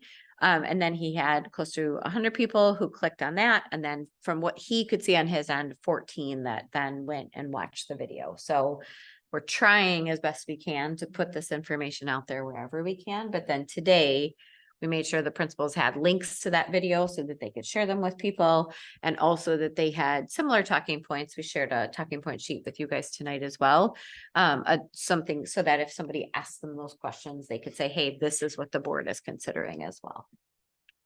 We can do something more formal with the PTOs as well, but that's what we've done with it so far. I just recall like back when I was Lakewood's PTO, having it was Blaze at the time come talk to us about like Yeah. school finance and like just having that opportunity of a conversation as a parent that didn't really get it. Yeah. It's super helpful. Yep, that's certainly something we can add to the docket of Sure. our worldwide. And that would help, you know, if any school board members would be able to go, Mhm. then we could also Yeah. get that feedback or help answer questions. Yeah, school board members are welcome any of the times that these next couple are Dan and Dan's, as I'll be out of the town for the holidays. But if it's Dan and I, like, you guys are always welcome to sit there with us. Some of the time it's just Dan and I talking to each other for chunks of the time. But you're welcome to, you know, this is, the board is really the ones who are deciding on what to do here. And our job is just to collect as much information as possible and give you the option. So any board members are welcome when we set up these tables to just sit with us and give their perspective and share their thoughts too. More than welcome. So our district website has the referendum thing on Yeah. there. Thoughts on each of the school pages to push back, you know, link to the district can, page? yeah. I don't know. Just to, you know, I think of like, if I were a elementary school parent, I don't know that I'd always go to the. Yeah, district. well, it's the other reason that we want principals to be really well Mhm. informed because no offense to those of us at this table right Right. now, but the families are reading the principals and the Yep. school communications Mhm, long absolutely. before they're reading the ones Yes. we send out. Mhm. So it's important that they have some consistent messaging and we Mhm. can certainly put some messaging, ask them to put messaging in their notes home to students or do school messenger. We did all of that for Rocket Fuel for Thought. And we got about the turnout that we sort of thought we would, because people don't tend to turn out for those things. That's the other reason, as opposed to organizing a big other event, that we decided we would try to just start going where we knew people were. Yep. So that we could make sure we were accessing people wherever it's possible.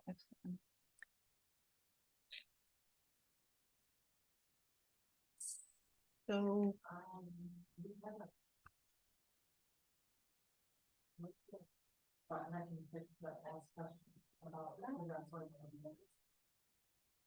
Bill should be there.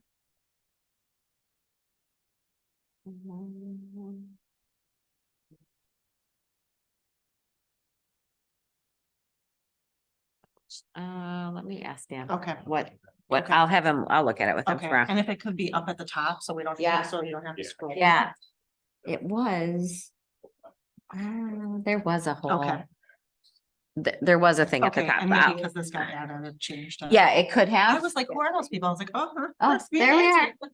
There we are, right there.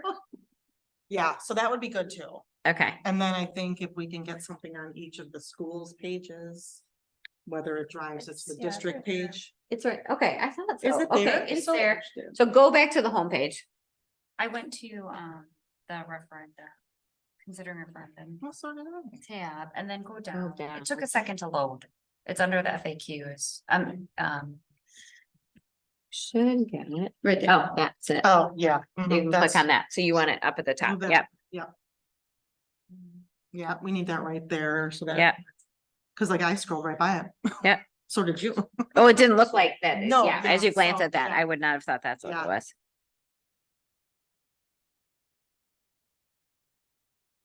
And honestly, if he could, something so it's big and out there, like. Yeah, your it used to be a thoughts. button. Yeah. So again, he must have changed it just to make because of this button, Yeah, so he can make it Yeah. a button again. perfect.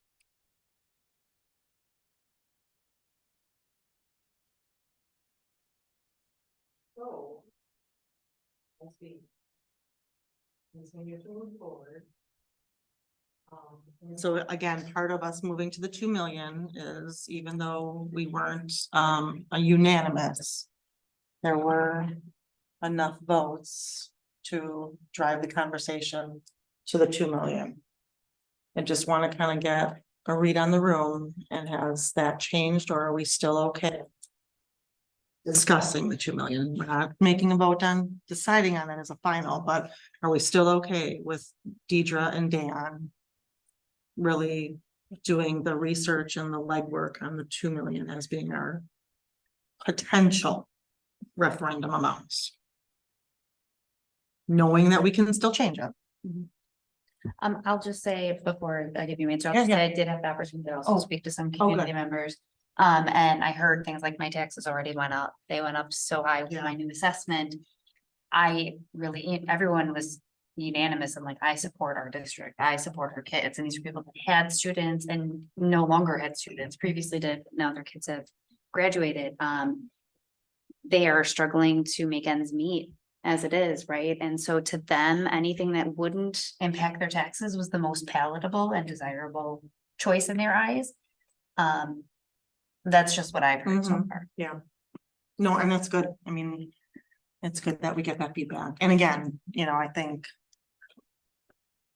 We haven't decided yet, Right. so we're No, gonna right. keep getting that Yep. information. and Right, I we- think all the yeah. feedback we can get is Yeah. what we need. Mhm, absolutely, because we really have to listen to our constituents and And and what, balance. yep, Mhm. and the information that we need to take the Mhm. next steps are.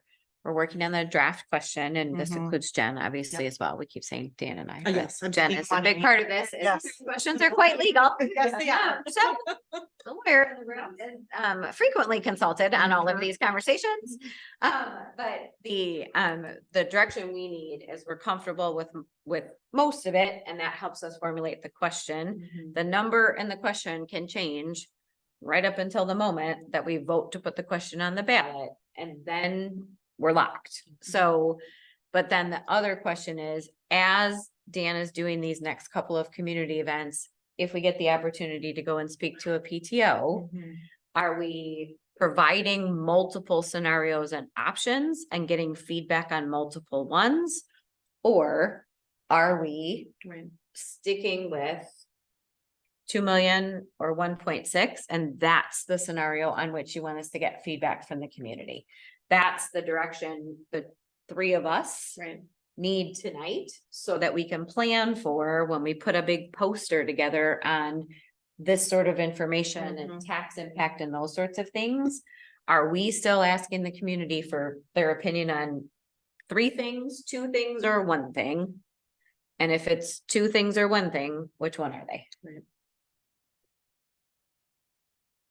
So at the last meeting, the direction we gave was to stick with the 2. So let's just kind of revisit that. Again, and I just want to reassure the community and whoever's listening that our goal is really to listen to the community and put forth a referendum on that. We as a community and as a district can, if we're gonna go there, we want to go and pass. So, David, since you were. Well, let me grasp the obvious here. It's a trade-off. If you knock on my door and ask if I want to pay more taxes, the answer is no. Yeah. However, that's not the question. It's our ability to communicate the needs of our students on the educational programs we can deliver that enhances the children's lives and the lives of everyone in this community. And that's the trade-off. It's not just, and how do we tell our ability to tell that story, which I think is very powerful. And here we are in early November. History will surely make fools of us all, as it typically does, but we have ability, it's not just the number, it's what is our ability to tell the story? Where are the people in this community they support us, but they want to hear the story that resonates with them. And what's our ability to tell a 2 million or a 1.8 or $1.6 million story on the needs of our students and the very real effect on the mill rate? And I think there's have I grasped the obvious? But that's, I think, a fair summary, Yeah, and I think, David, to add to that, the feedback that we have gotten when we've been out in the community asking, or what Augie reinforced before, is the story of what we need to do and what we can do with the money. That part seems to be resonating. I think we've hit the nail on the head with asking people, what would you like to see in a referendum, with some of the questions, if the board decided to go to one. What would you like to see? We got some feedback. We talked about it in-house a million different ways and times. And so I think the story we're pretty solid on. The question is, what's the dollar, right? And that's the big question for you guys, right? Is where do you think the community has the capacity right now to support our schools? Because there does not seem to be a question in 90% of the people that we've asked that they would support our schools in some way, shape, or form, or that they're interested, at least, even if they don't feel like that's a possibility for them. It's the community's threshold right now to be able to do so. And as we said, right, I know what we can do with $2 million is significantly more than what we can do with 1.6. But so that everybody's clear, 1.6 keeps us out of a deficit budget, allows us some room to do staff increases, and gets us some really good solid first steps at some of the other things we need to do. Knowing that the lack of predictability around school funding and how it all works could mean we are back at the community, hopefully not, but we could be back at the community asking another question in 5 years. So given that this is non-recurring. So do we think about that from the lens of the feedback that people are getting on the capacity of people to support right now, knowing that once we show people, whoa, look at what happened with some of those dollars. That was my feedback to Sophia when she said, hey, some people are saying go big, or when several community members said to me, I don't think you're asking for enough money. And I said, well, time out. The thing that we don't ever want to overpromise and underdeliver, right? More money does not necessarily mean physical people can move any faster than we actually can. And so I would hesitate to go any higher than the numbers we have talked about, because I want to be sure that we can actually follow through on this promise we're making to the community for what we can actually do. And so I don't want to overcommit. Right. Yeah. No, And so that okay. was my feedback on the whole idea. And that's exactly what I said to some community members when they approached me about that same thing. I was like, well, here's what I will tell you. It is super important for people to be able to see where their investment went if we're asking them to make an investment. And I want to make sure what we can do is rock solid. We can do a lot with 1.6. We can do more with 2.0. So that's really the question at the table. And when so we'll give some more direction tonight. And so we've only begun to tell the story. And that is like, we really kind of locked in against these thoughts. We go to referendum and we get a referendum, this is how we're gonna start. what we really haven't talked about, and I'm assuming once we really lock in, is then once we, whether it's 1/6, 1/8, or 2, is then some of those timelines, because that's a little bit of what we Yeah. talked about as well, is like, okay, if we, and we use the example of like the door fobs and how expensive that is, and the 1.6 million, it might be just a fictitious example, but it might be 5-year project to get all of the doors Right. with fobs. And They're really expensive. It could be a little longer though. it could be, or let's say 10 years or something, you know, but then maybe with a $2 million referendum, that timeline might be cut in, Yes. you know, Yeah. short, it will be short. Decreases. Yeah. And so that's the part of the story, you know, Mm-hmm. that we haven't had that opportunity to talk about, whichever way it is. Yeah. Whether it's, you know, 1/6, 1/8, or 2, the same with,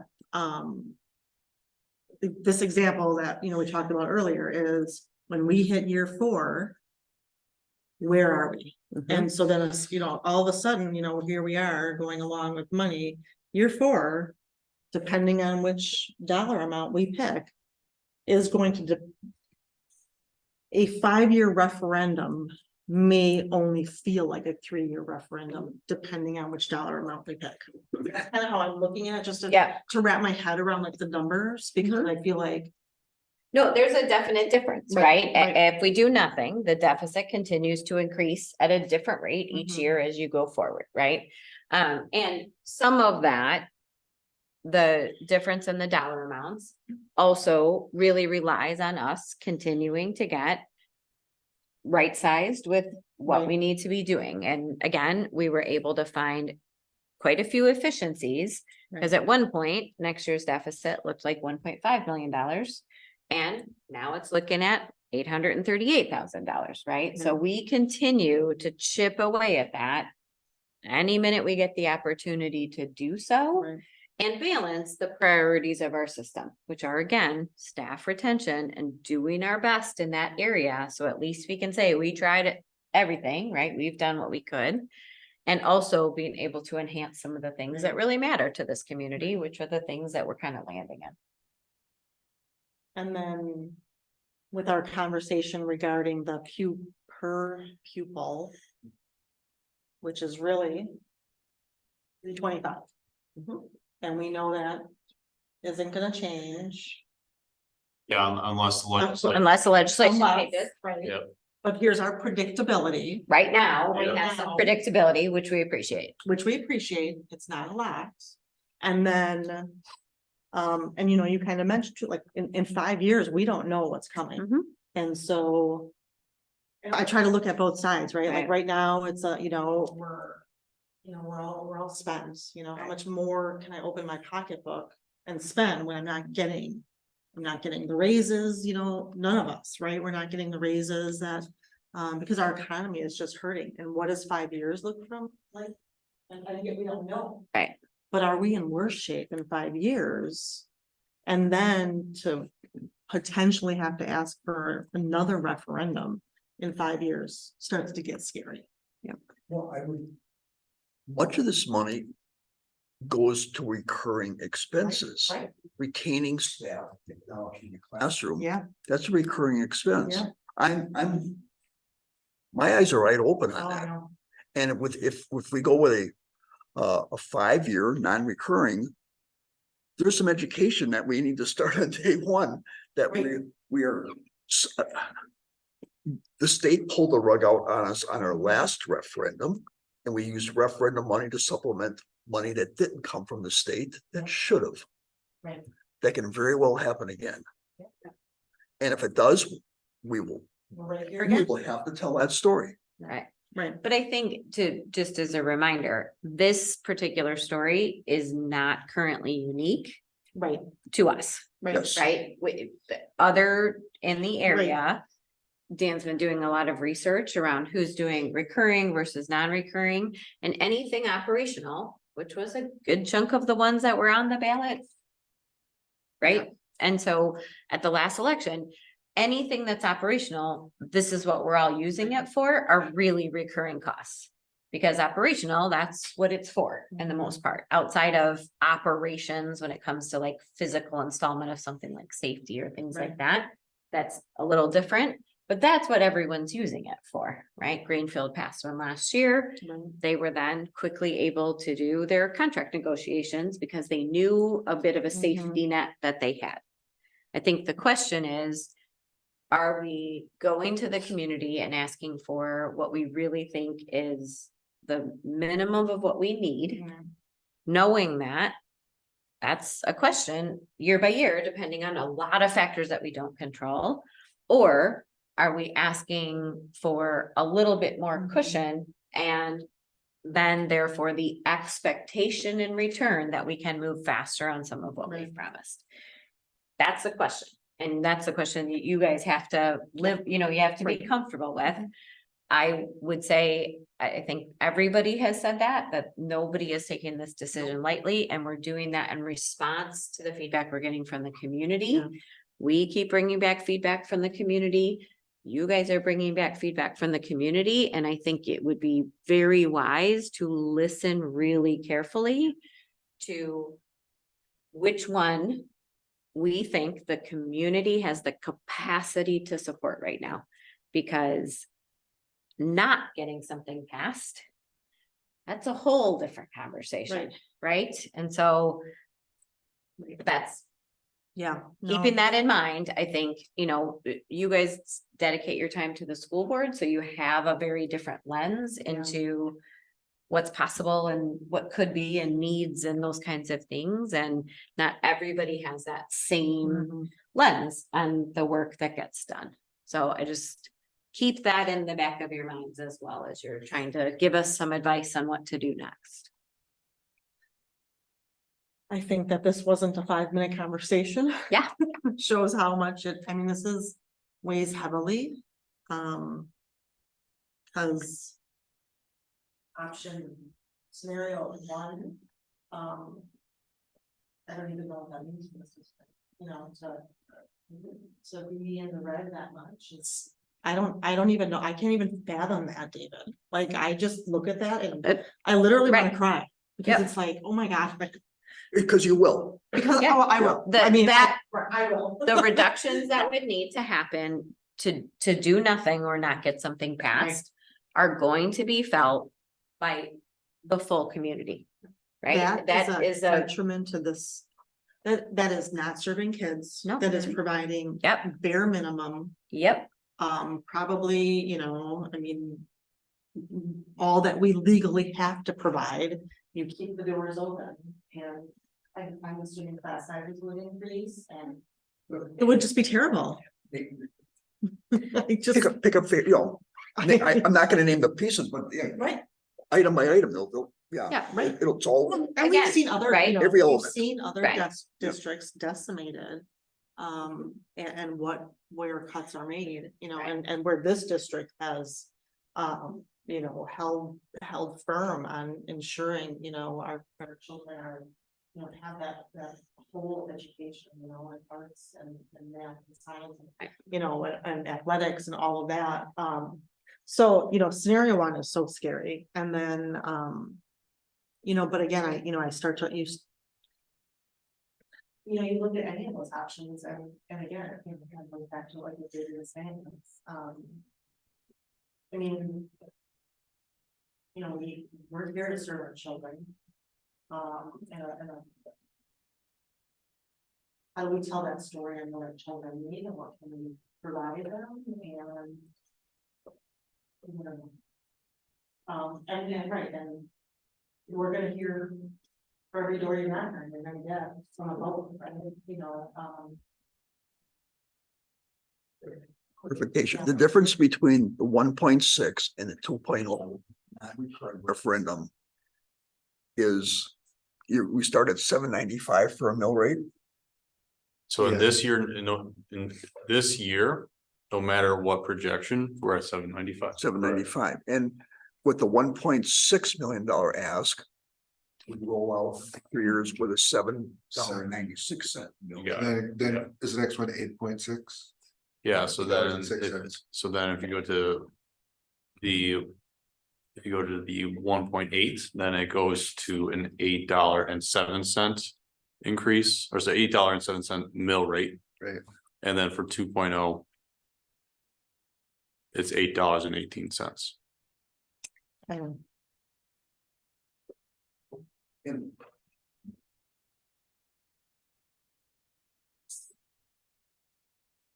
You know, David, because I got it right here. Yeah. I'd say that. It tells a different story. To keep it flat, 1 penny increases, Right, I will unblinkingly say that's a flat right. for the value we're adding, and that's. I can stand on that one really easy. That's easy. And also without blinking, I can take someone from 795 to 818. Yeah. I know I'm asking. It's a central institution and but that's what would we do differently? Because we've already started that trade-off here. And I think, look, what's the extra rollout? That extra 18, 20 for my I think- math, 22 cents. Yeah. I think that's what Sophia is asking us to Yeah. provide, Right. David, right? Or- So could we have, we're using right now the $1 million donation from Bucyrus, right? Because we don't take that lightly at all. That is still out there. And as opposed to just using it to simply upgrade the equipment we already have in CTE, what we're using it for is to do that and create one K-12 articulated pathway. So I think the challenge is that what the ask right now is to say at 1.6, you could have 2 of those within 5 years, or at 1.2.0, you could have 4 of them within 5 years. That's a really hard, right? Because Can't get down we to could that. pursue a couple of them and then there's a certification teacher issue and you have to Right. switch, Mhm. right? So like, it's hard to give a hard and fast, what more would you get? How quickly we could implement some of the safety features. That's an easy one because those are concrete and there's a dollar amount associated.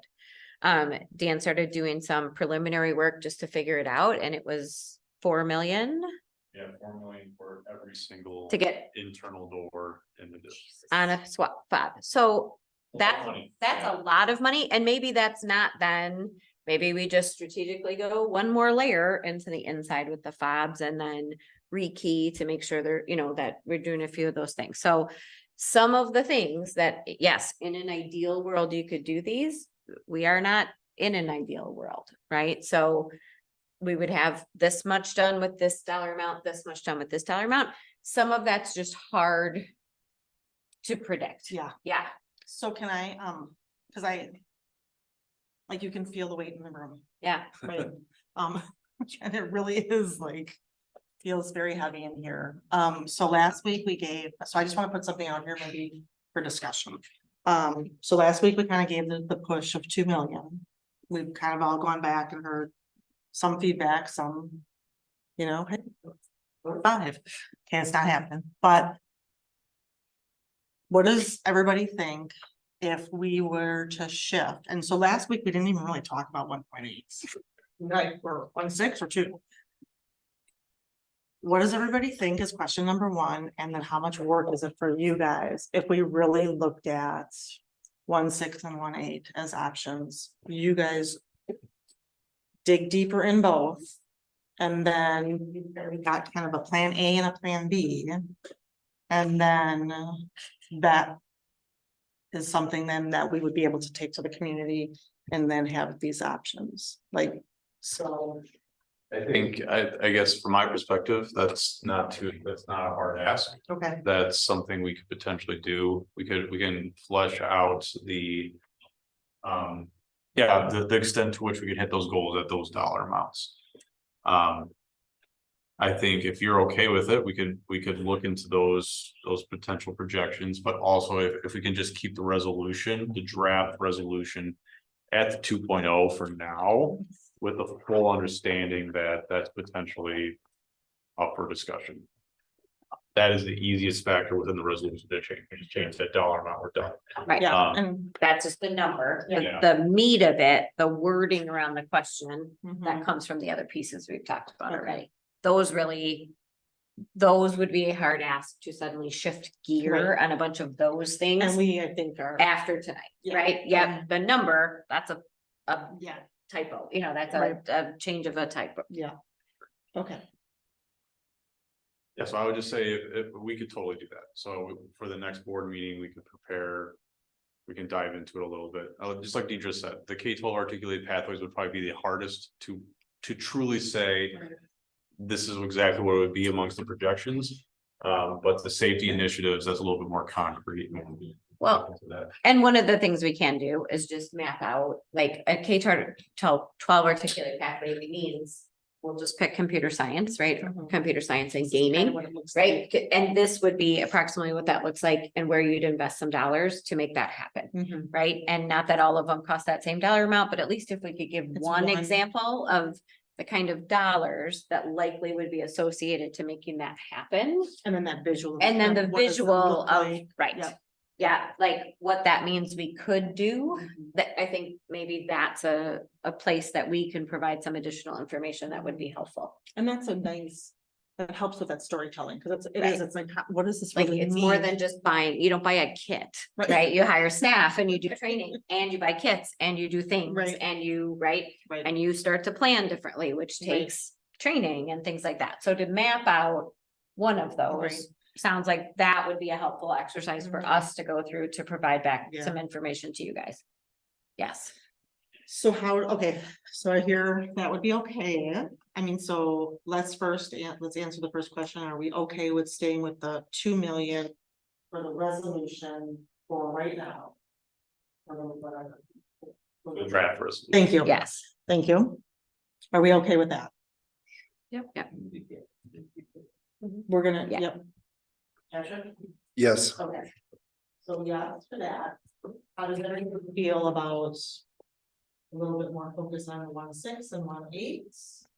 And having these guys kind of flush that out and then we really kind of, or does anybody want, like, they want to be 2 or do we want 3? Yeah. Nobody wants to. Nobody. I'm just kidding. I don't want- yeah. It's like, But- guys, like, here's Yeah. option A, here's option And B. the other question, right, that we need answered, we can flush both of those out, that's Mhm. not a problem, right? But the question we need answered tonight is when Dan and Dan right now go to the fitness center and Right. sit in front of the fitness center, Yep. which is gonna happen before we meet again. Right. What are we? What are they presenting? putting, what are they sharing in a big poster Right. about the choices? Or And that's, I the, think- or the things we wanna get feedback on, like what, Right. give us some direction on exactly what goes on that. And I think that's kind of part of, so are we okay with a 1.6 and a 1.8? And then with that kind of being, that's the understanding then. This is Yeah. kind of what we would go off. Based off, Patrick, if you don't mind, so based off the conversation I'm hearing, if I were to just move right now. What I would do is I would have a projection 2.0. And then I'd basically ask, how does that make you feel? And if someone said, well, not very good, well, how does a 1.6 sound? I think I could move in that direction based off this conversation with the resources that I was already planning to create. Okay. And even if you felt like I should have 3 projections there on big poster boards, I totally could. I would just think that might get a little confusing. Especially if Well, you're right. walking by and seeing Right. 3 gigantic posters. Right, I think Yeah. 2 is ideal, but is it 2.0 and 1.6 or is it 1.6, 1.8? I would keep it at, if you were at the Rocket Fuel for Thought event, I had a status quo and 1 projection. On 1 big poster. I would do something like that to keep it very simple. Mhm. And so I could point at different metrics and walk it through. And then as needed, maybe I make a piece of paper and say, take out a calculator and say, this is where it would land if we did X, Y, or Z. Then are you thinking your poster board would be status quo? This is, we do nothing and then this is. Yeah, so I would have a status quo, so a scenario 1. And then I would have the scenario 2 from the 2.0. On 1 big butcher piece of paper over. And then piece of the paper. sheets of paper that then have, More detail. right, if you asked us. And being able to hand them out to the same Right, projection that you this have. is what this looks like, this is what this looks like, this is what this Okay. looks like. So then if you were having this conversation and you were like, okay, this is status quo, not good. Here's a $2 million referendum. How are you feeling about that? And if they're like, ooh, well, then can we talk about 1.6 million. Is that kind of what you're? Yeah, I know it'd also just be like, look, we're having discussions in open session about this. The board has not set on a 2.0, but 1.6 and 1.8 are on the table as well. We just kind of have a discussion from there. And again, board members are welcome, very welcome to, if you're able to be at that table as well, because I think it's right. This is ultimately the decision you guys have to make. And so we share everything that anybody says to us, but to be there live and hear from a different set of people is also helpful for you as well. So let's decide on our numbers. Let's talk about events. The goals here, we gotta get involved, so we have to, so we're gonna have to. We need to get a list of events, we need to sign up, we need to finish this, so. We just have to. This is our decision, and so. We just have to do this, so. Are we okay with, go ahead. Yeah, I mean, so what we could do is Dan have planned 3 so far, like 2 in front of the fitness center and 1 at the play, right? Because that's the next big community event that we are hosting. There are music concerts there. I mean, and you guys we can Let's put set together. up a table and everything and give you a whole list of events. And if somebody signs up, we'll put up the table and the poster and the stuff. And if nobody can make it to that one, we'll go on to the next one. Right. Is that reasonable? Yeah. So if we can, let's do that, like, we'll do that kind of offline. Yes, I would just give you a list and you guys can put your name next to it if it works for you in your schedule. Yep. And if not, we'll go for it. Some of those, you may not have any of us at there as well, just so you know, right? Because if it. So many times we can, we slightly, yes, we try to, right? So it's the ones that we can fit in as well. So yeah, but a collection of people there at every event possible before you guys have to make this decision, I think is a good idea. The more feedback you get, the more informed your decision can be. I also feel like we really should have some kind of another public forum. Something. Yep. Like come in and, I don't know, again, we can maybe. We can, On that. we can, and we're happy to host another one. I know. Timing is an issue. I suppose with the holidays and everything. Yeah. Yeah. Okay. Well, and even, I mean, again, we can do that anytime before the question goes on the ballot as well, right? So we can set up materials on December 2nd when we've decided to have a table and be in the community that night anyway, right? Like, we're pretty mobile with the information that we have. So, right, we just, I think there's a concern, everybody's talking to their circle right now, and we gotta make sure we're hearing from all the circles. Right, and I think that's the broader the audience, the better the feedback. Right. Okay. So that we can do offline. So is the board comfortable with?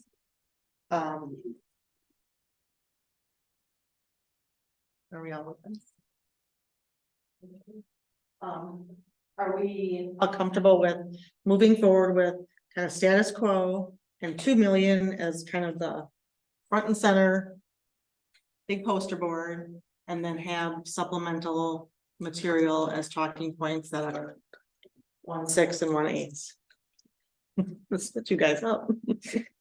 What do you guys think? I am, and we're asking, and we're simultaneously broadcasting. Yes. This is, when we're talking to people, we are also broadcasting, and it's a living.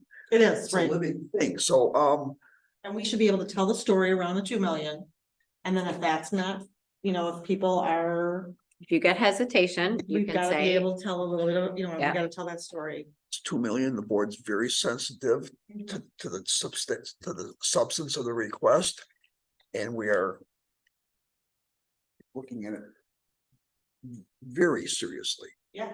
And we may not be there, it could easily be less, depending on what we hear, and that's it's tricky. Yeah. Because we're listening, but we're also broadcasting and marketing this idea in this. It's Very small sample size. yeah, I mean, I mean, that's what I think is the important thing, Yeah. is to broaden our reach, Yeah. right? Like as best we can. And you what we don't want is, you don't usually typically at this stage of things go knocking on doors because we have, right? When you're knocking on the door, you're saying, here's where we are. Right. We'd like to ask for your support and here's our story as to why we Right. believe this was the right decision. Like that's the knocking on doors time. But I do think the showing up at events and getting more Mhm. community feedback, we are really working to be as transparent as possible. We'll put the video of tonight. Yep. Out I'm sending out a community letter about report cards and whatnot next week, so this will go in there again, right? So the more we can put it out there that this is the conversation we're having, the better. And the more we ask, the more we reveal how seriously we're taking this, and I hope we establish trust with the community by doing that. Yeah, again, I think, we've said it a couple of times tonight. The sense I get is that the community is interested, if possible, in supporting our schools. Right? The threshold and the capacity to do that is a question that you guys have to answer, and that's a hard one. It's good that we're taking the thoughtful time to answer that question right, because that is a really hard question. We all okay with that kind of plan?